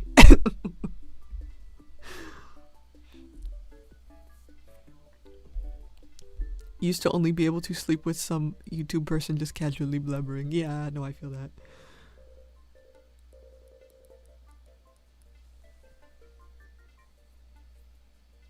I feel that.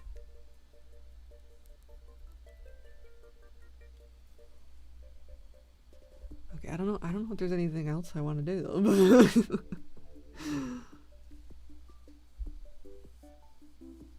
feel like I don't want to start anything.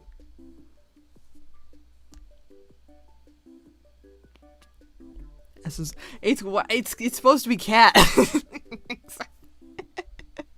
Both of these out of the boredom.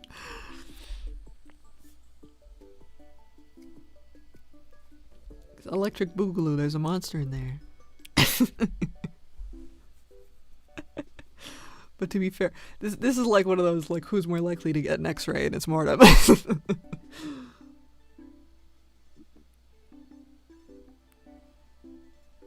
Most that I've gotten were my teeth. I've got those too. I've got teeth X-rays, chest X-rays. I've got X-rays of like my lungs and also of my guts, and of my head. I guess that was an MRI. I had an MRI of my brain. Actually, I want a disc of that too. I should ask for that because that's really cool.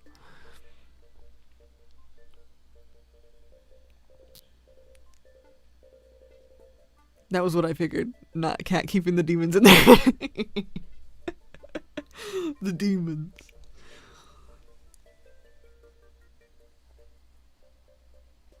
Why would I get them though? Yeah, well, because this is something that I learned is that you can ask for them on a disc, and you can just like play them on any computer. They made it seem like they were like, we can't read them because it's this different system and so it's whatever. And then I was just like, I don't think this is true, and I put it into my random ass Windows 11 computer and I can open it. Like it works fine.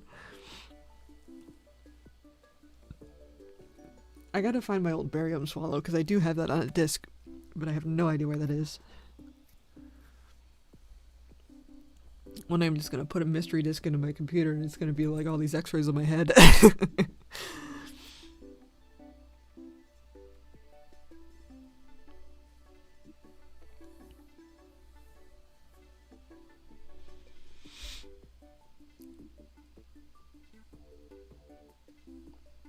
See, this is good because we have an this one is angled to the right, and then this one is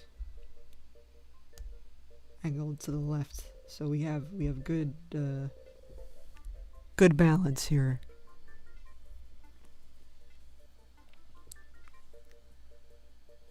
Yeah, that's why were they acting like they couldn't read X-rays? That's like basic level doctor stuff. Hello, this was actually the craziest thing. Is I had to teach my doctor how to open the files. Like, I went in there knowing how to do it, and like we had to like tell her what program to use, and she was like, "Wow, you learn something new every day," and I was like, "Girl." I really truly feel like you should have known how to do this. What do you mean I have to tell you what program to use? What do you mean? But she was at least able to see it, but she needed help. I needed to help her figure out how to view the X-ray. It's so bad. Shit is so dire. I'm telling you, you're going to traveling circus. Ugh. And the thing is, I feel like I'm going crazy because I feel like I tell these stories and nobody believes me because, like, there's no way she did that. There's no way your doctor needed you to teach her how to open X-rays. She did. She 1000% did. It's crazy. Like, I don't know what to tell you. I wish it was not this way. But alas.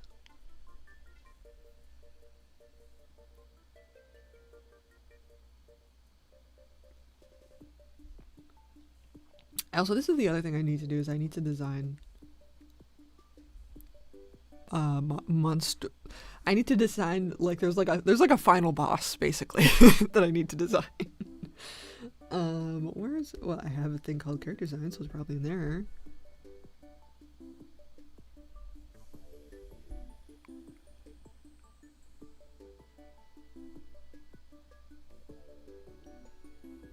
Cause I feel like this didn't look good.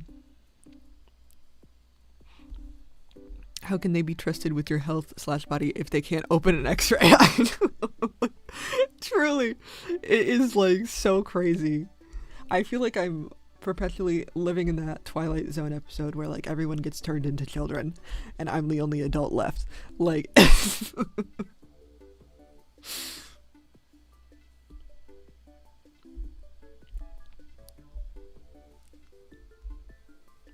I want it to be like dragon-esque, but with like people parts. I don't really like what the first design looked like. I don't know how to draw a dragon. Oh no, I look up dragon, I'm getting AI dragon. So, no. I need the. How do I look up a dragon without getting an AI dragon? Oh, here we go.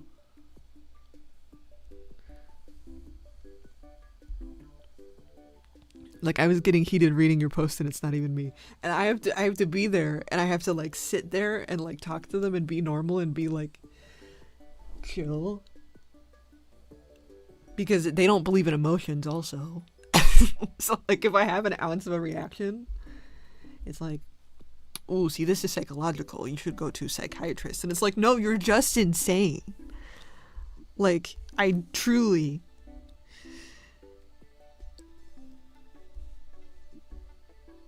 What is going on?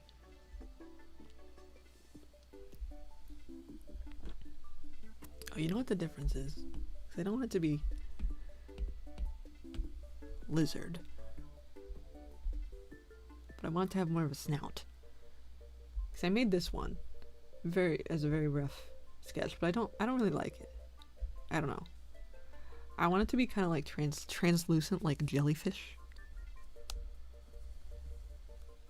So you can like see like the guts inside. Like those those frogs where you can see their heart through it. Like the glass frogs.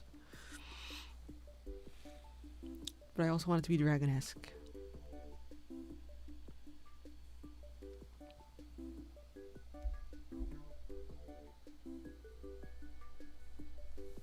I think maybe they aren't human. Sometimes I question that sometimes. It's like, it's actually crazy. I really need a better reference. I'm trying to find a reference, but these are all... Okay, you know what? I'm gonna do the trick. Oh wait, no, if I look up fucking dragon, it's probably gonna show me something really inappropriate. Okay, here we go. Show me a fucking dragon. Hopefully that will get rid of the AI stuff.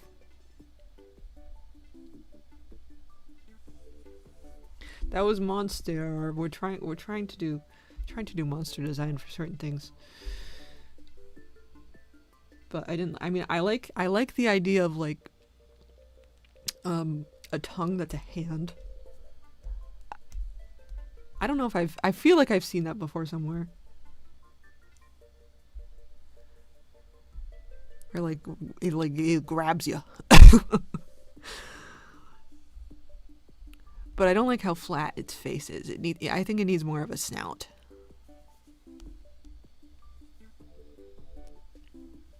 But I want it to have kind of a gummy mouth. I don't want it, because the other monsters have these big teeth. I want it to be kind of like gummy.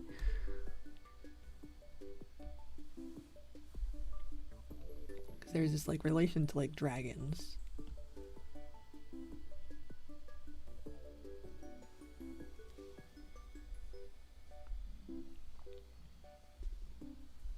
I think we should just have, ooh, okay, what about just have like a big ol' eyeball.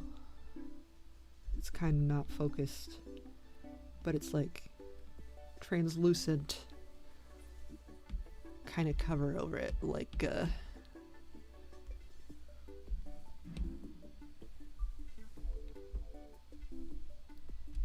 this, but then you still like fully see underneath it.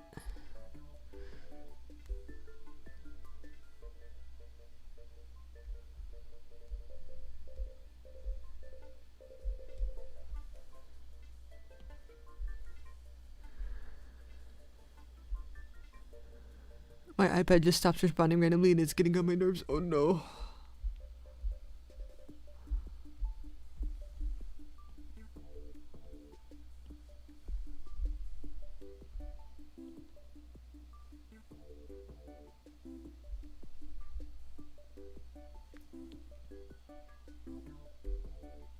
Do we want like I don't know if we really want like horns. I don't know if that would make a ton of sense.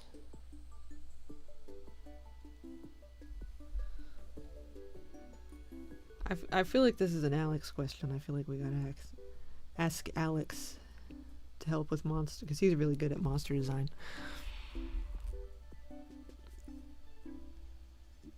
Fear. Any game is causing it though. Is it old? Is it old? I feel like iPads get old fast.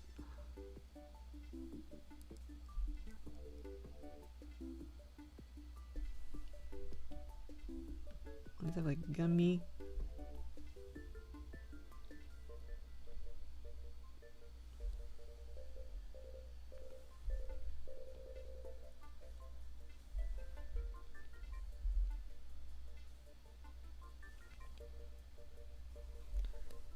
And then you just kind of see.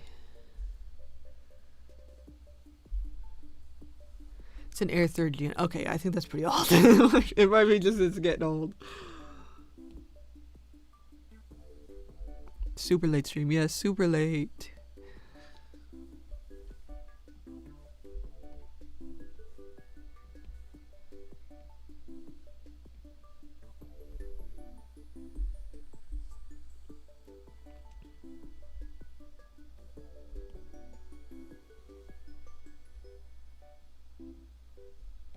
Okay, maybe he needs a couple teeth. I feel like I feel like Gummy is.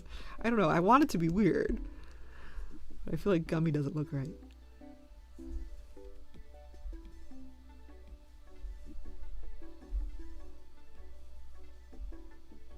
I still want like the hand tongue.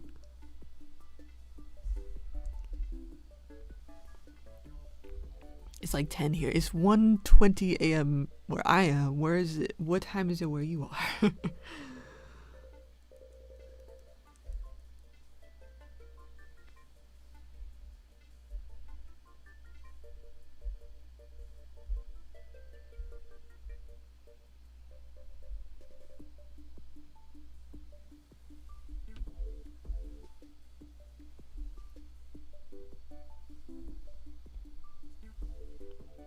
I want like long neck.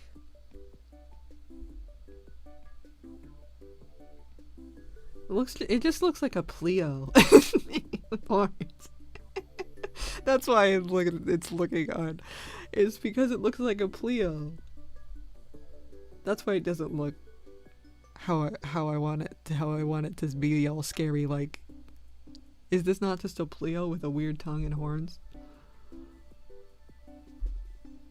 I feel like that's why the gummy mouth doesn't look right. That's so silly. 10 as well. So it's not that late for you guys.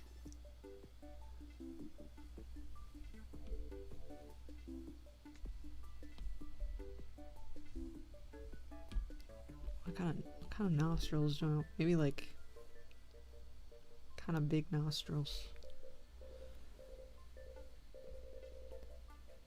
I want it to be like very uncomfortable looking. Like it's not meant to exist.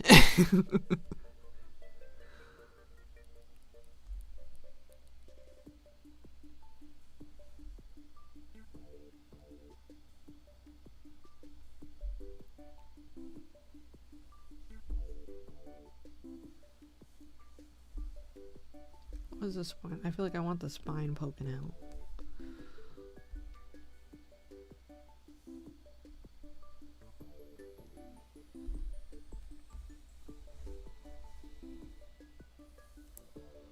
I don't know. I'm not good at dragons. This is gonna be a long haul thing, I think, because I'm not good at designing monsters that like aren't human looking.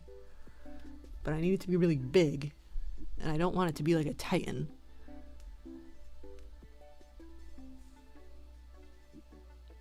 I want it to be like a dragon, because it's important that it looks like a dragon for story-related reasons. Story-related reasons, I want it to look like a dragon, but like a real fucked up dragon.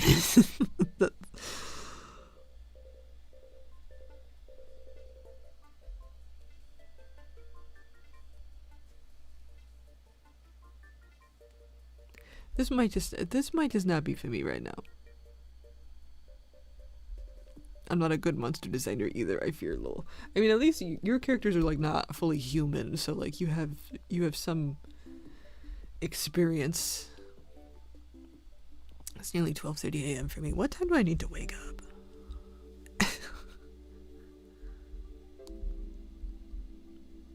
Alright, 9:45 to 9. Okay, so that's not terrible.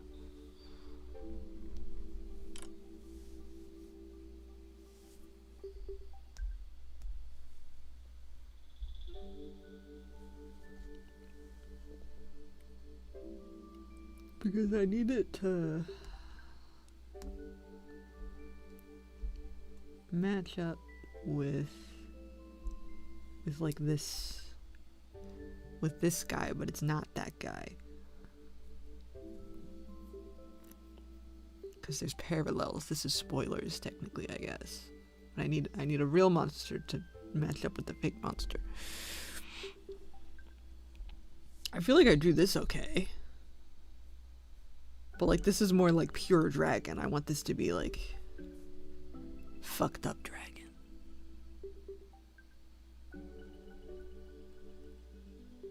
Like a slimy little freaky little guy, you know what I mean? Yeah, like animalifying them. My sibling is way better at making monsters. I can only make monsters if they're like people. Like I can make like zombies. And like sort of like monster-esque humanoids, but once they're like animals, my brain kind of checks out.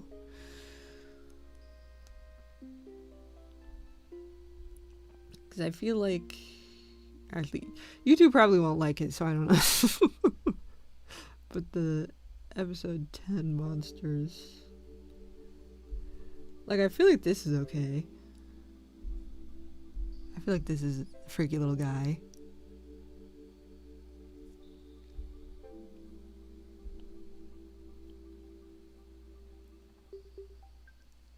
And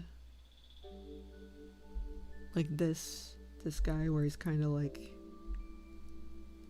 being like built up, like, but things are like not quite right, like that kind of thing.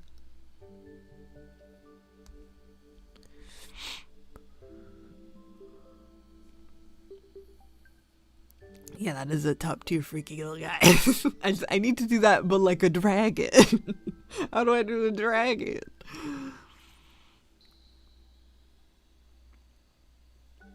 I think the last monster I made was 2 years ago for an art prompt back when we did Weekly Wheel. And we took one of our OCs and made a mutant version of them. Ooh! So I did Galen and made them a big old gnarly goat monster. That is fun. Actually, I can update the comic pages on Comic Fury, so maybe have the uncensored version built 1 week at a time. Yeah, that's a good idea. And then you can update it elsewhere later. Oh man.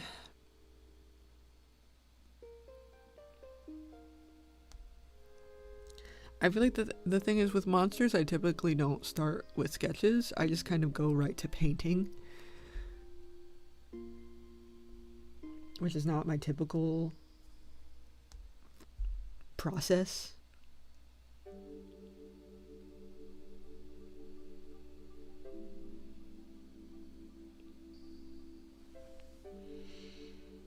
Is there anything else I have the brain power to draw right now? This might be where I check out. I really want to draw this sequence of like the thing kind of bursting out of him, because I feel like that's gonna be fun.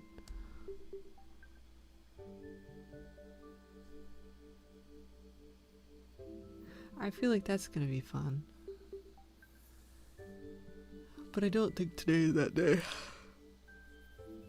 I'm getting up early. Am I gonna go to bed? This is the thing though, am I gonna go to bed after this? No. I need to shower, but I'm gonna sit around pondering showering instead of actually doing it. Oh. I woke up at 7 p.m. I was so tired. I woke up, I think it was like 7:30 I woke up.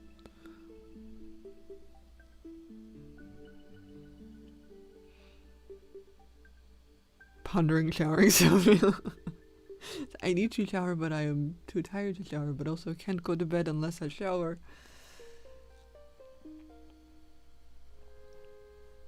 Because I really cannot skip showering because I need to clean like the tube site, and really the only way I can do like a proper clean is in the shower because I need like the water pressure. I have the executive functioning of a wet sock. Like, it's so bad. I'm so tired. Sadly, I have to wake up at like 6:30 and get out in the cold and shower. Oh man, I hate getting out of bed once the weather cools down. Yeah. Nice warm bed, cold room. The thing, I mean, this is, I've, that isn't as much of my issue anymore because I get so overheated when I sleep now. Even like I purposefully turn the heat down or off in my bedroom because I get night sweats now, no matter what temperature it is.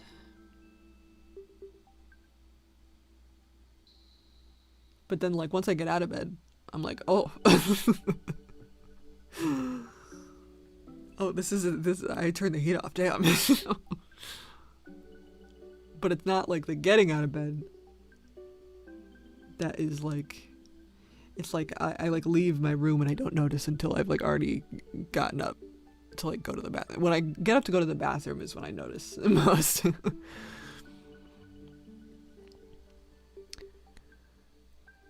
Dude, big same. Everyone is tired of hearing me complain about how tired I am, but I'm like, okay, man, I'm sorry. Try being me and being that damn tired. It's exhausting. Yeah.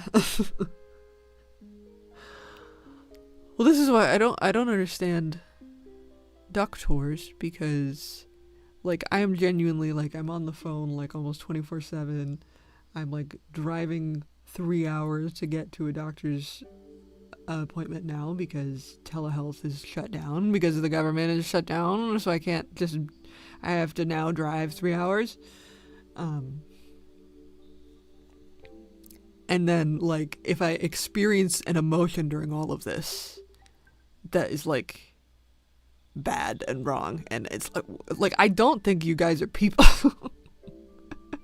Like, I understand you need to have a level of emotional attachment to deal with suffering all the time, but I feel like you should be a little upset. I feel like the fact that you're not upset at all about anything is really alarming. They say emotions are for ill people. Yeah, like, I know. Something must be very wrong. Oh my god, I had an emotional response to having a bad time. To, like, not knowing if I'm gonna live through the next year. Oh my god, wow. And because these are all fixable things. I believe, at least. I mean, we can try all the things and then maybe my body will be like, actually, no, still. Because this was something she suggested, was that, like, maybe my stomach just doesn't want to digest food. And I was like, okay. Like, this is... What do I do about that, lady? What do I do about that?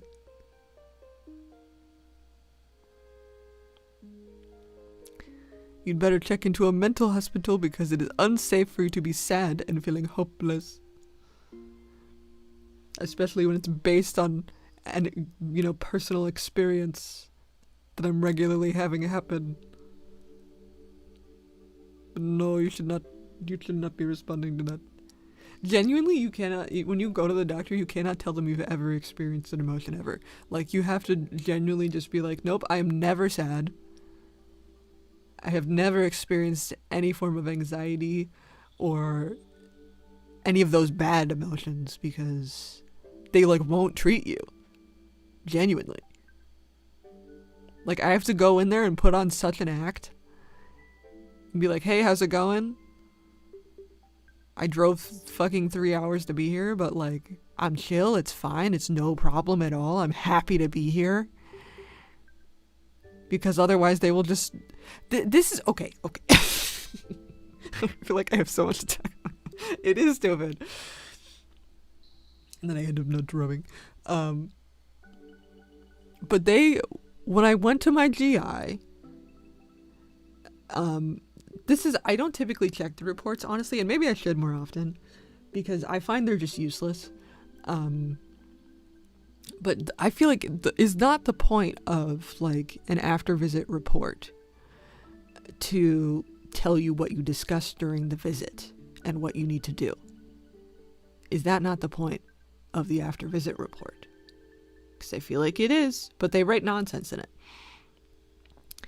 I need them to treat me for my sleepy bitch disease, but with the way your appointments go, they tell me they don't have a sleep issue. To be fair, you are in a very different location, but I don't know. I mean, if it's bad up here where it's supposed to be good, I don't know what it's going to be like down there.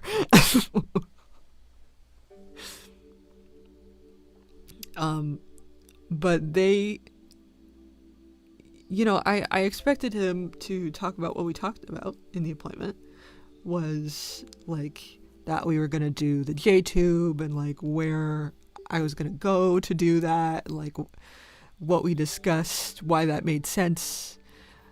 And they briefly brought that up, but they also regularly brought up a referral to a CBT therapist that I couldn't even figure out who this person was because it was a specific name mentioned.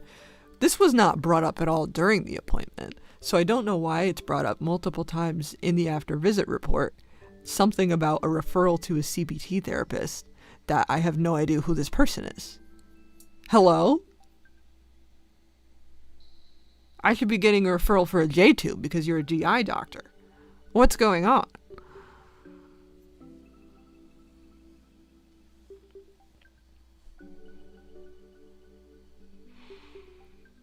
That's sadly why I just don't go, lol, I'm thankful I'm not actively dying to my knowledge anyway, but I just do not want to touch all that with a 10-foot pole.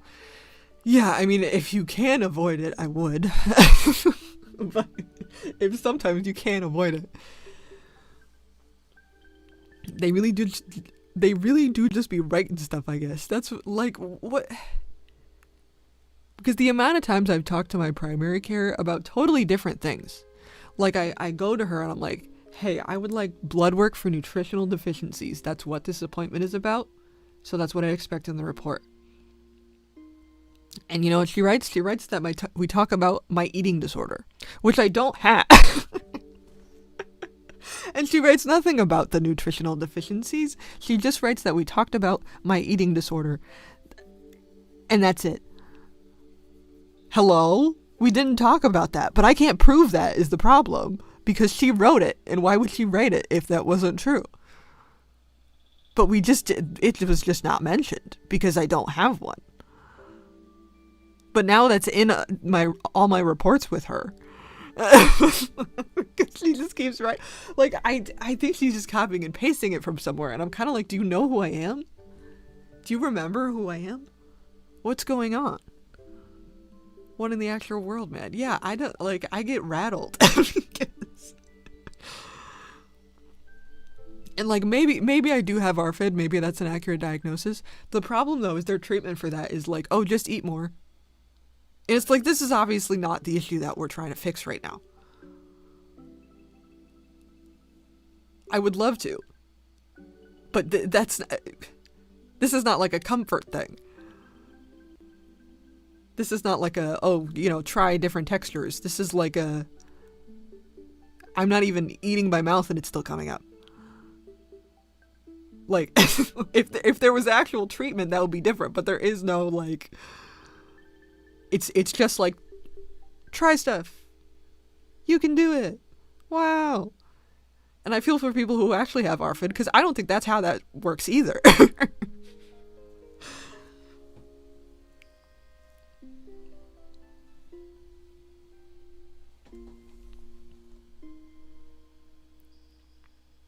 But I don't know. I get rattled. I get rattled. I'm sorry for getting rattled. This is not a chill stream. I wanted this to be chill, but I end up old man yells at cloud for 2 hours.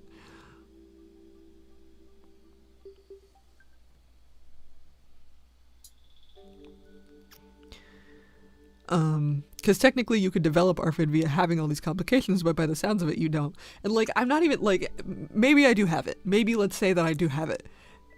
telling me to eat more is not the treatment for that, given my issues.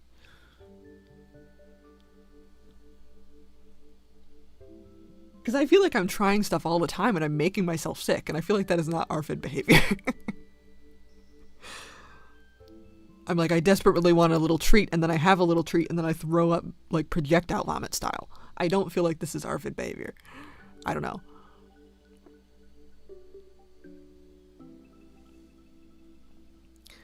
There's technically a few types I seem to have O3 low, but I don't think you do, especially because none of it is unwarranted. Yeah, this is the thing, and this is the question I bring up, is like, would you tell someone with like a deadly peanut allergy that they have ARFID because they avoid peanuts? You know what I mean? Like, I don't think that's how the diagnosis works, because that's based on what they diagnosed me as. Is like, I told them, like, for some reason my body doesn't like digesting things that are like have more substance. So like, I'm okay with something like water does go through, but the second I start adding things to water, it doesn't like to go through.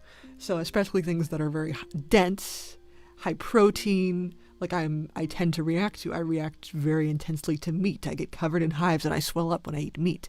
So I was like, yes, I avoid these things, and I'm on an elimination diet, which was given to me by my doctor to try to figure out what I do and don't react to.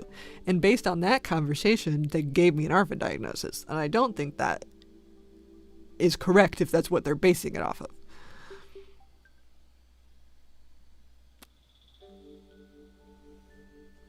And I can't even get it revoked because I don't even know who diagnosed me, because it was a random ER doctor. It wasn't like my main primary care or anything. It was just a random ER doctor I spoke to for 5 minutes, and I said I didn't eat chicken because it made me covered in hives, and he gave me an ARFID diagnosis. Hello? I feel like there's a more involved process to that.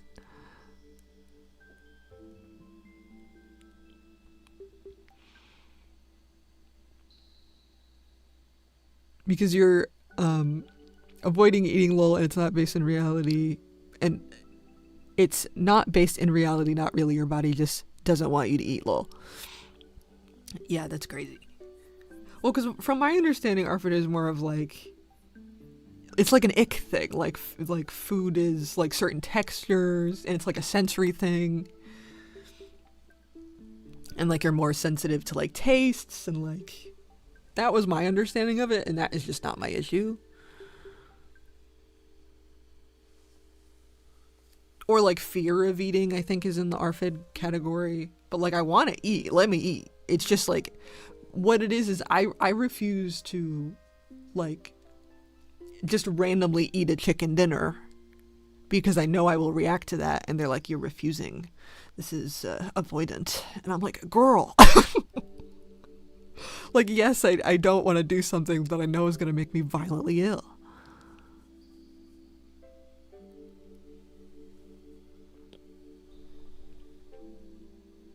I'm not a doctor nor a professional, but that just doesn't make sense. ARFID can be that, but it can also stem from being afraid of having allergic reaction or throwing up. Okay, got it. But if I am having that reaction, I don't think it counts. I don't know. I mean, maybe that's technically why I have the diagnosis, but it, like, if I'm like, I am allergic to chicken nuggets, therefore I don't eat chicken nuggets, therefore I am avoiding and restricting, therefore ARFID. I don't think that's how it works, but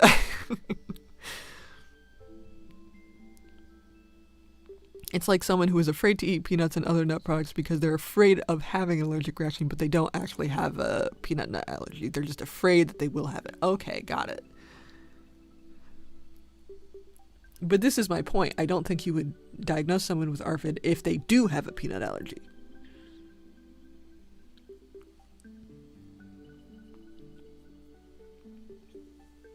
But I personally think that doctor is stupid. Yeah, I think there should, regardless, I think there should be a more involved diagnostic process than I'm like in the hospital and I talk to you for 5 minutes.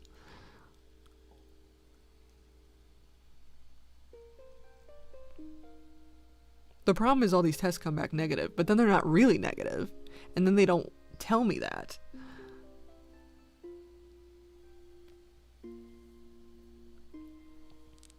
Yeah, I wouldn't say that's ARFID, that's just not eating your allergens. Yeah, because I don't know, because otherwise I'm just in the ER. Like, sorry, I don't want to eat something that would send me to the ER. Like, what? And also with, like, no treatment. Like, if they were like, this is a magical pill that you take and then you're able to eat again, I'd be like, sure. But, like, that's not what they're doing. They're just like, okay, based on you having no improvement and getting worse for 10 years, just eat, like, a Thanksgiving meal and see how it goes. Like, I know how it's gonna go. It's gonna go bad.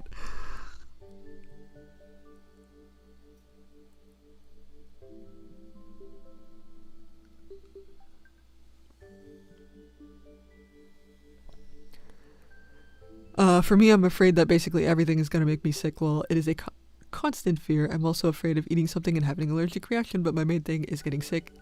My brain is convinced that everything is poison, basically. That's like that, all food is poison. Yeah, no, but that's not fun. That's not fun. That doesn't sound like a good time. That sounds distressing. Because for me, it's not a fear. It's just like a systematic, like, checking off of a list. Of like, all right, I've had this 6 times and I've had this reaction each time, so I guess I can't have that anymore. And then I'm annoyed and angry.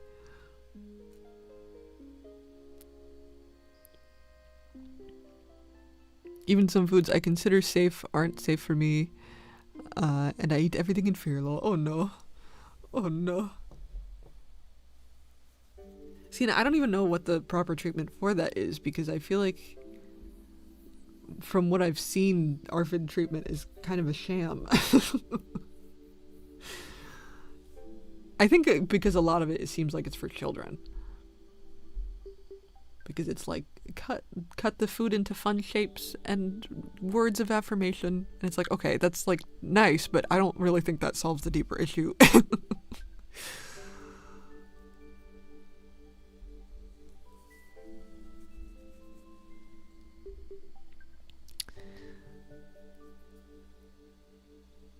Which it's gotten better, but it's still not great, which is why I'm tiny and underweight and probably nutrient deficient.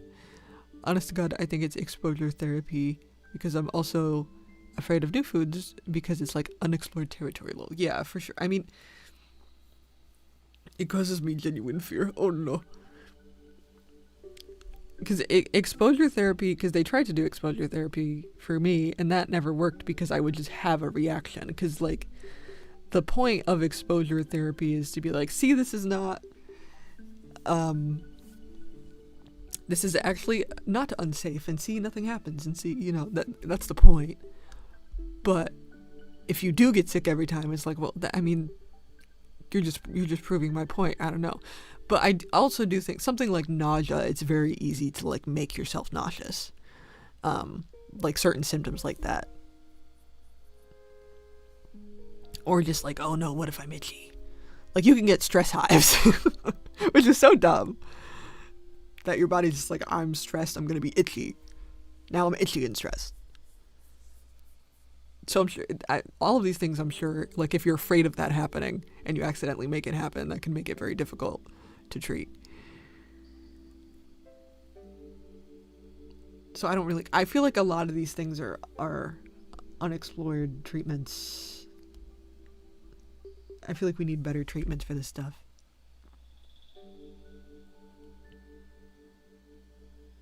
Yeah, exposure therapy is to show your body it's fine, but yeah, if you're allergic to chicken and you're getting sick every time, I'm not gonna help. If anything, that'd make it worse. Well, exactly, it did make it worse, because then I just am covered in hives and swollen. Because the problem is not that, like, I'm afraid of chicken. I love chicken nuggets. I wish I could have chicken nuggets, but they send me to the hospital now. And the more I have them, the worse the reaction gets. So now, even if I only have a tiny bit, I have a major reaction. Because I'm just allergic.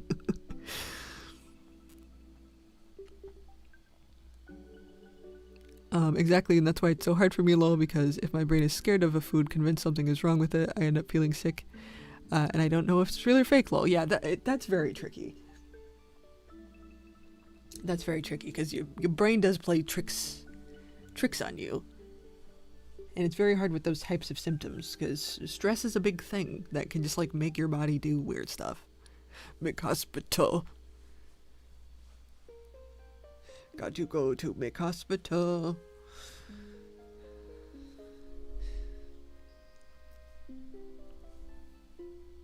Chicken McNugget.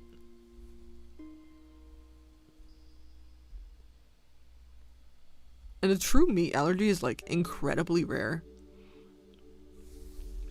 And I didn't realize that because I was like, that's one of those things that I'm like properly allergic to. It's not like a weird MCAS reaction. It's like, no, this is like, you're actually just allergic to chicken nuggets.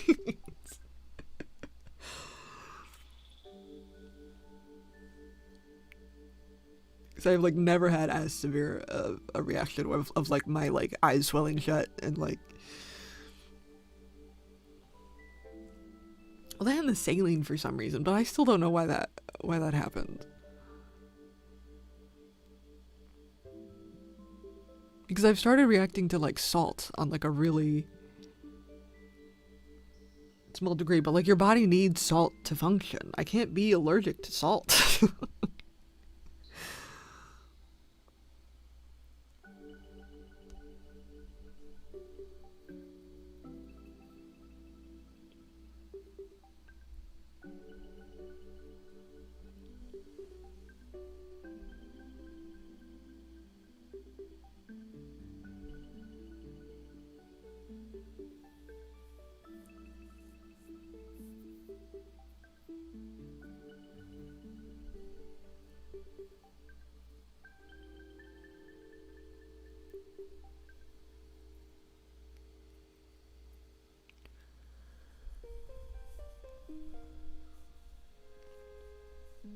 I need to sleep, but I have one last thought. Disclaimer, I'm obviously not a doctor. Obviously you have multiple things at play, so it's not as simple as one thing. Yeah, they don't like that though. They want you to have one very easy to diagnose problem. That you just take the standard pill and you go home and you leave me alone.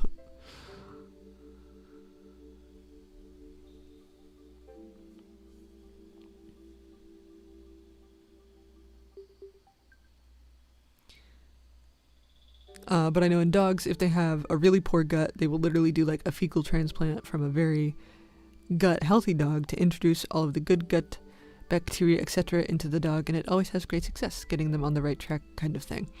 Yeah, I mean, they're like there's things that I can do, but they're not offering those things because like I would need to do further testing because I haven't done a colonoscopy because they're like, well, you're not the right age for a colonoscopy. And I'm like, I'm not the right age for any of this shit. Can you just do one of those? Because I already know that I have the methane SIBO. I don't think I have the right diagnosis for a fecal transplant. I think it's like some kind of technical thing. But, I mean, that's something I could hound them on if I'm really so inclined. But I don't know if that is my issue. But I think they're like, I do think I have options. They just aren't giving me the options. I have to give them the options. No, yeah, I'm not the right age for colonoscopy. It's a weird. I wish I could just give you a reasonable answer for like a reasonable person. But this is I'm not old enough for a colonoscopy. It's some kind of. Where they're like, oh, we only know colonoscopies if you're like over 40 or something. And I don't know why. You're almost, I know, I'm really close. I'm 28. Actually, wait, let me look this up. How old colonoscopy? 45 years. Yeah, so I have to be at least 45 to get a colonoscopy for some reason.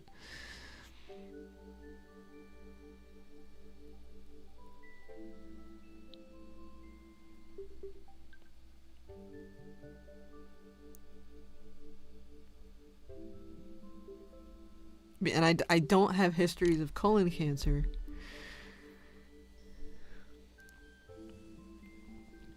So therefore, like I don't have a family history or like a genetic component, so they like don't want to do that. I've seen so many doctors recommend younger people get regular colonoscopies because of the increase in cancer, so being almost 30 and then being like, nah. It's actually fucking crazy. I'm sorry, what? You can see how exhausting this is day to day. Because I'm convinced they just make shit up because they don't want to do it. I don't know. Like, I'm sure that's actually like there's definitely people my age that get colonoscopies, but like they were just like, no, not you though.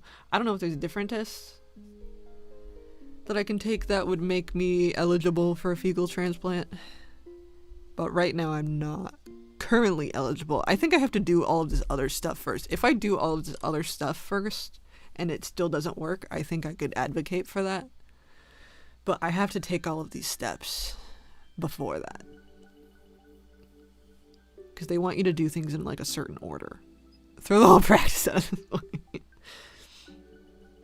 Well, the issue is our state hospital system is monopolized. So everything is like basically run by this one company. And then the small town doctors that I have gone to don't have enough information and also like shut down because they're taken over by this monopoly.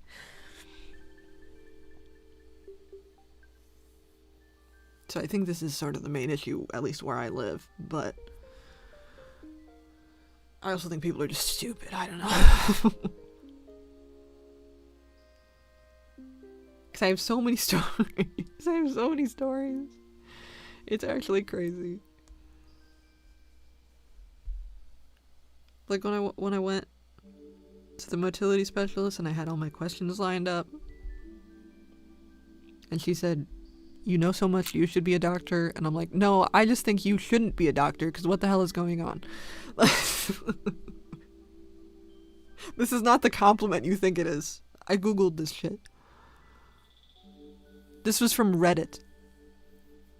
You should not be saying that I should be a doctor when I'm telling you snake oil bullshit people are saying on Reddit.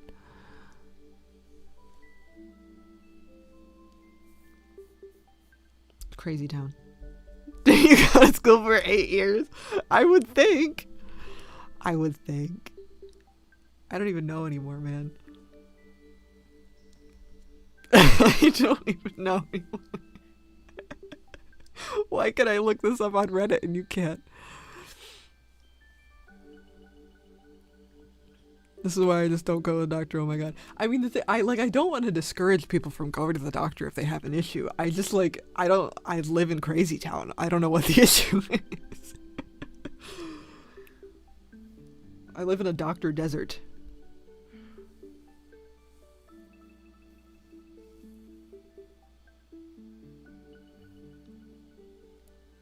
I mean, the worst thing that happens is you just kind of waste your day, I think, if you go for like a consult. If you go for a consult and they just say some dumb shit, you don't have to go back. You can be like, I wasted my day. I mean, well, the other thing is, do you have insurance? Because I'm on state insurance, so I get to go for free. But if I had to pay $1,000 for them to do that, I would never go back.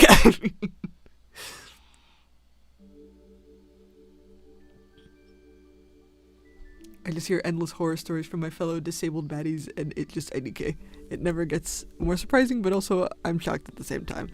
Yeah, it's like I expect something different, and then I never get anything different, and I'm like, well.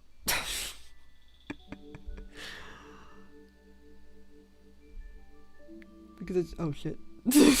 I put not so work stuff in that folder. You didn't see anything. You didn't see nothing. I went in the wrong folder. I wanted to go in this one. Oh no. YouTube, please. I have to put that in the right folder. Because it's just stuff I think should be common sense. Yeah. That is the thing. It's something I could Google in 2 seconds. and they are like, wow, thank you for teaching me that information. And I'm like, I quit.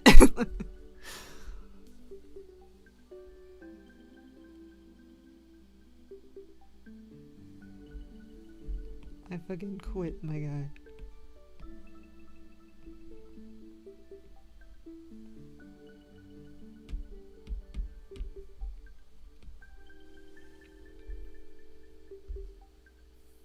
I legitimately didn't see anything because stream decided to glitch at the same time. Oh, good. That worked out.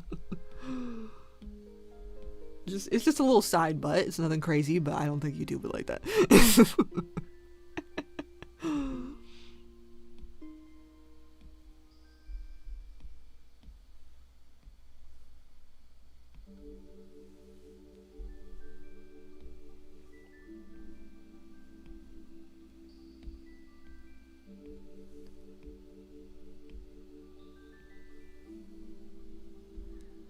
I shouldn't be having to teach the doctor. That's wild. Yeah, exactly.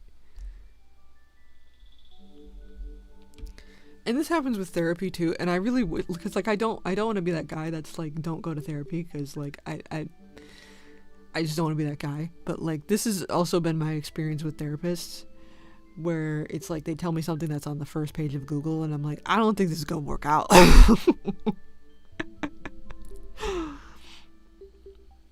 I don't feel like when I tell you I have the executive functioning of a sock and I can't make myself do things that you just tell me to set a timer, I can't do it. On that lovely note, I sadly need sleep. I miss being able to stay in chat, but work is evil, so alas. Thank you for hanging out. I don't know how much longer I'm going to be here because I'm like not even drawing. I'm just kind of blabbering. But thank you for hanging out. I needed to have a sanity check because, oh my god.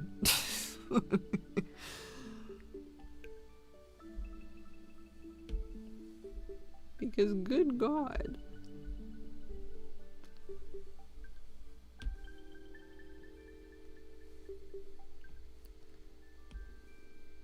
I feel like I need an anatomy renewal. I feel like I need an anatomy renewal.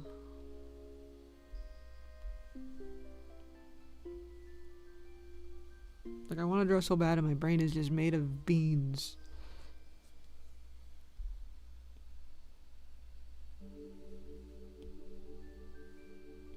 My brain is made of beans. Yeah, it's true. Alright, but despite the doctors being absolutely bonkers, it was a nice time. Hopefully next time you don't have more stories of doctors telling you the sky is actually purple, and if you see it as blue, you're having a stroke. Yeah, hopefully. I don't know what I'm going to be here next because it seems like we're doing procedures now, and this is going to take a while, so...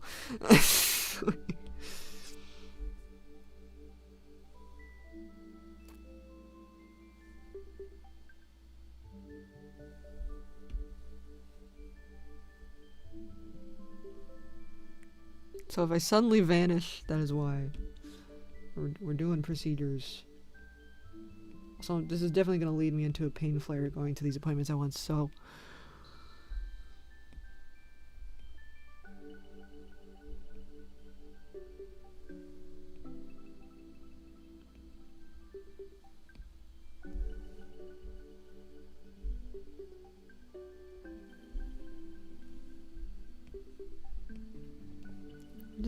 We're just gonna end this with like a nice little feral cat drawing, I think, because this is what my brain needs right now. My brain needs to do this.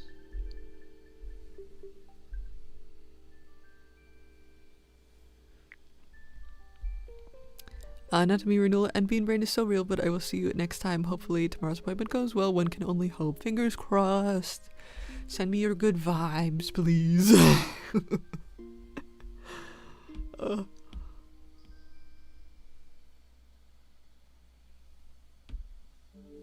Good night. Vanishing is okay as long as you're okay enough. Yes. If I randomly disappear from YouTube, I do little updates on Blue Sky so you can know that I'm not dead.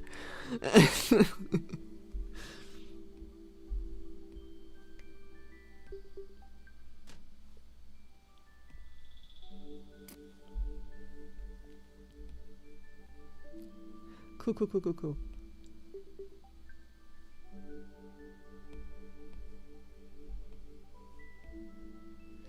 Cool. This doesn't look right. I don't know, my brain is full of beans.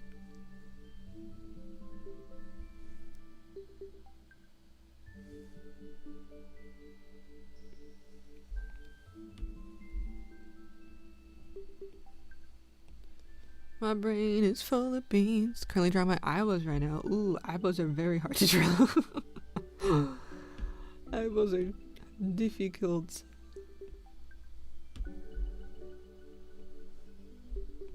Because they are just very technical creatures.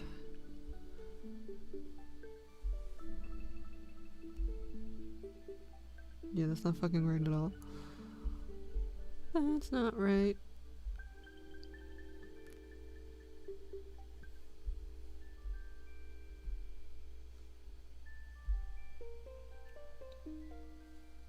I feel like I want him to like, I don't know what this pose is. It's like doing a little jig. I want to do something like something perspective-y. I don't know.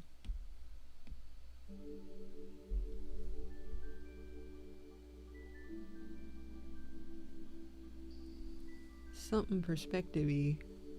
I need to do it. Sometimes you gotta.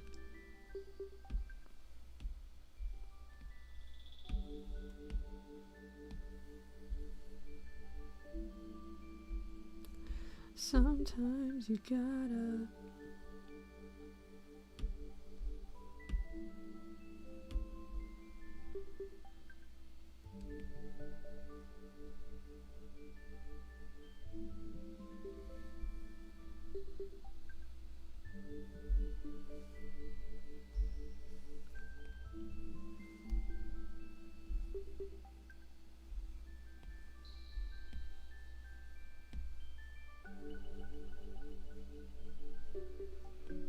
I need to do little feral brain.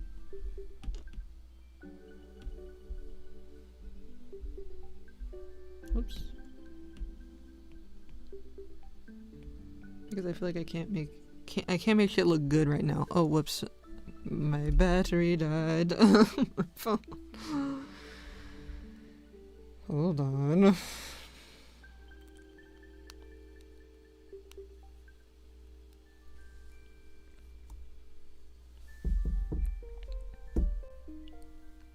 I need to do a different device.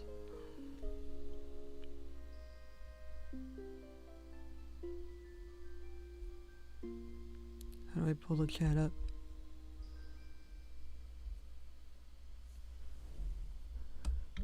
How do I pull the chat up?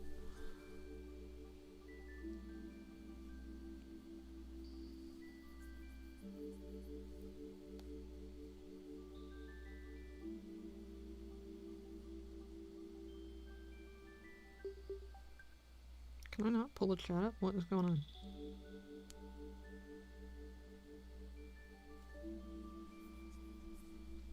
What is going on?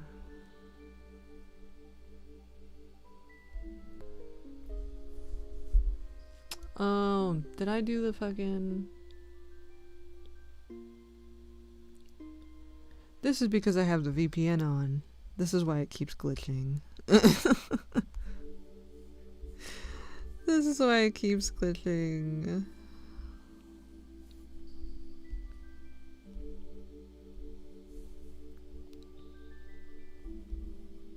Can you guys see me now? Is this visibly?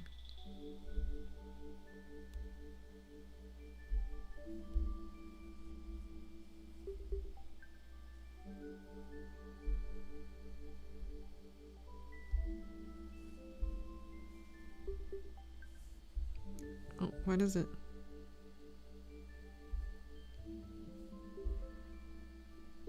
I actually don't know.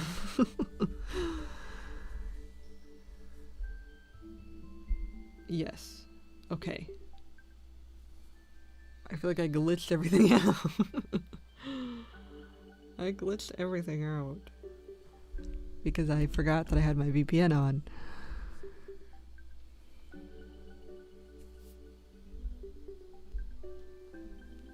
Hi, Forgar.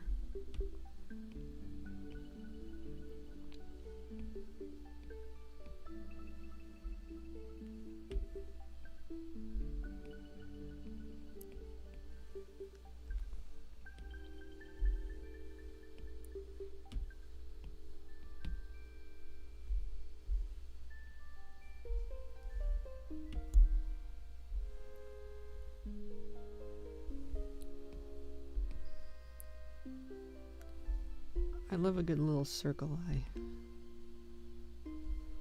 It just feels right to me.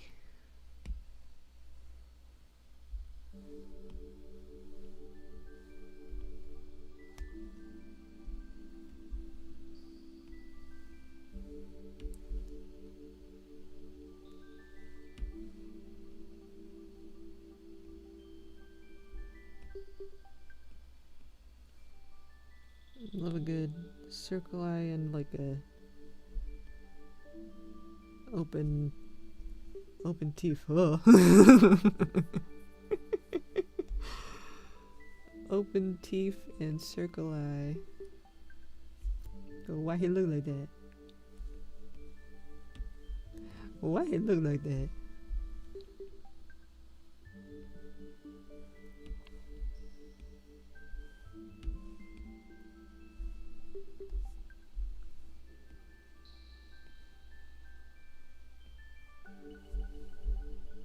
Now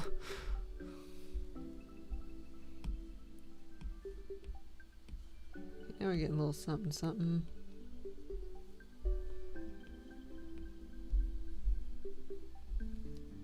I think we just need to go full feral.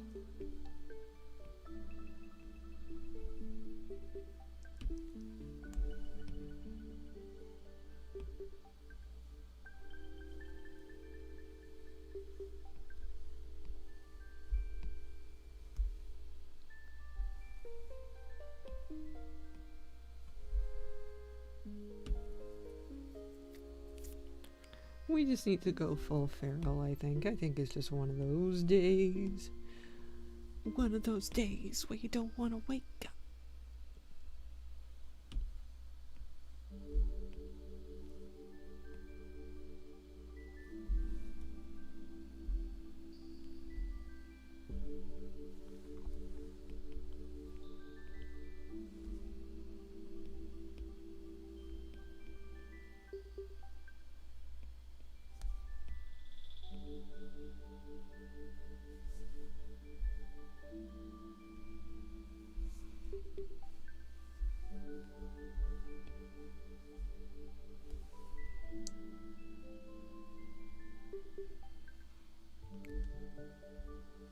Because it like stuff can't stay in his mouth. So it gets like...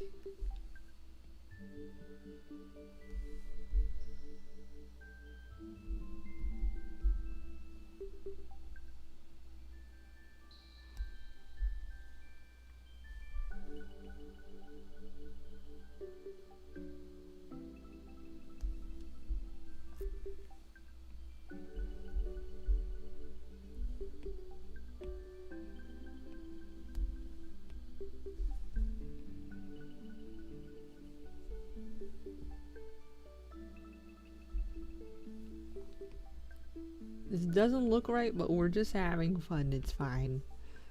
You know there is an anatomical problem here, but I'm no care. Maybe if I give a little spin, it'll look better. Sometimes it needs a little spin. No, I don't think that works. Well, maybe this way.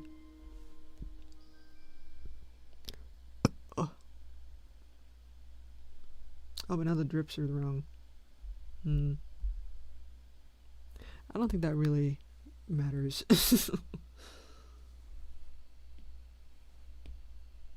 Did I lose my music again?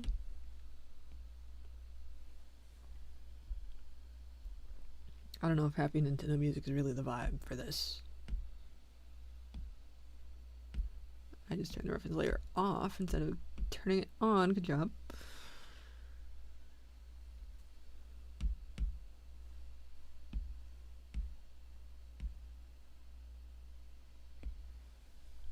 Now let's make this one of those days where you don't want to wake up.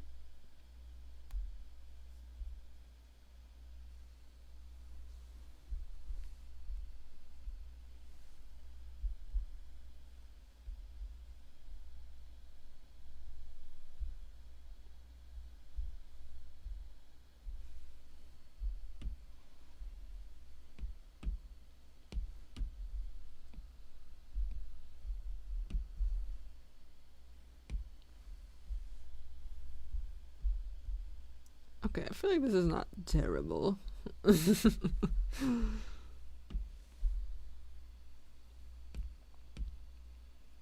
Sometimes you just need to go a little cuckoo bananas because everyone else is cuckoo bananas.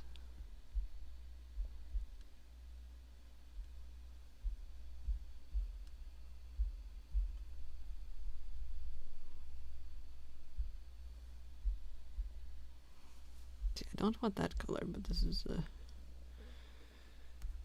we start here.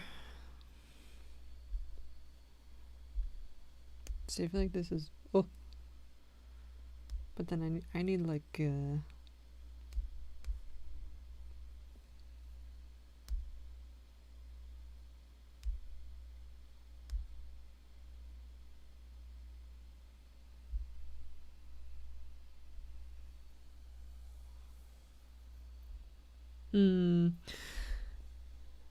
always debatable.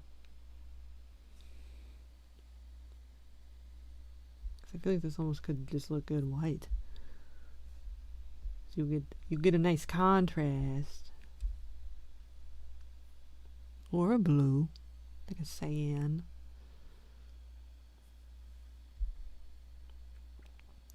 Cause I like doing the red. We could do red here, and then I think I like that better.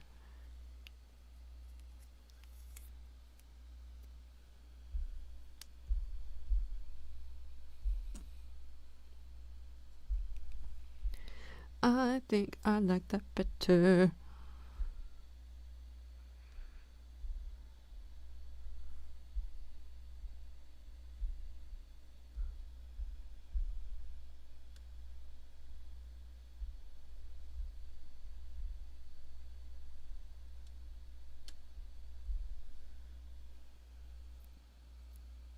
No, not like that. Cause then you can't see the.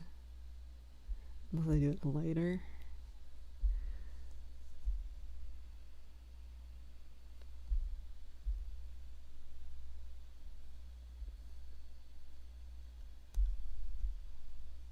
Okay.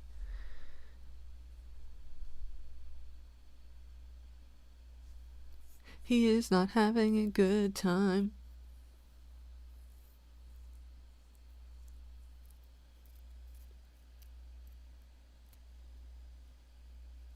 This shouldn't be in the memes folder. Now this lives in the memes folder. Definitely should have gone in the art folder, but I have not safe for work there, so I can't show that.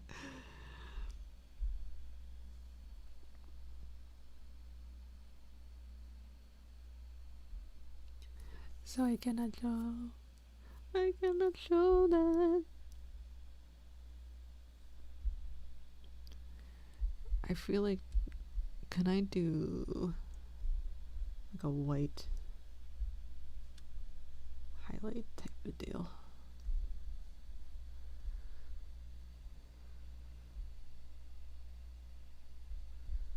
Yeah. Yes, thank you. I think I need a little more drippy drips.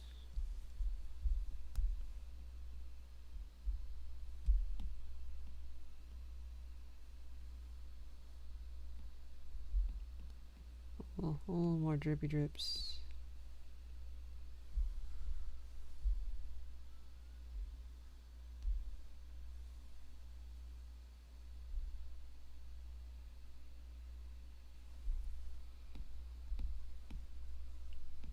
Eventually there will be a canon scene where he looks like this.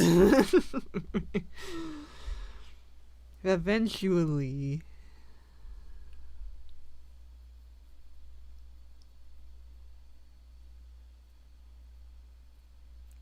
And I cannot wait.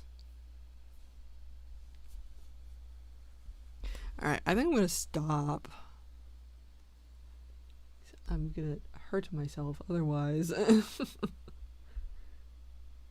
we got something done, I guess. Yeah, this does not belong in the memes. It looks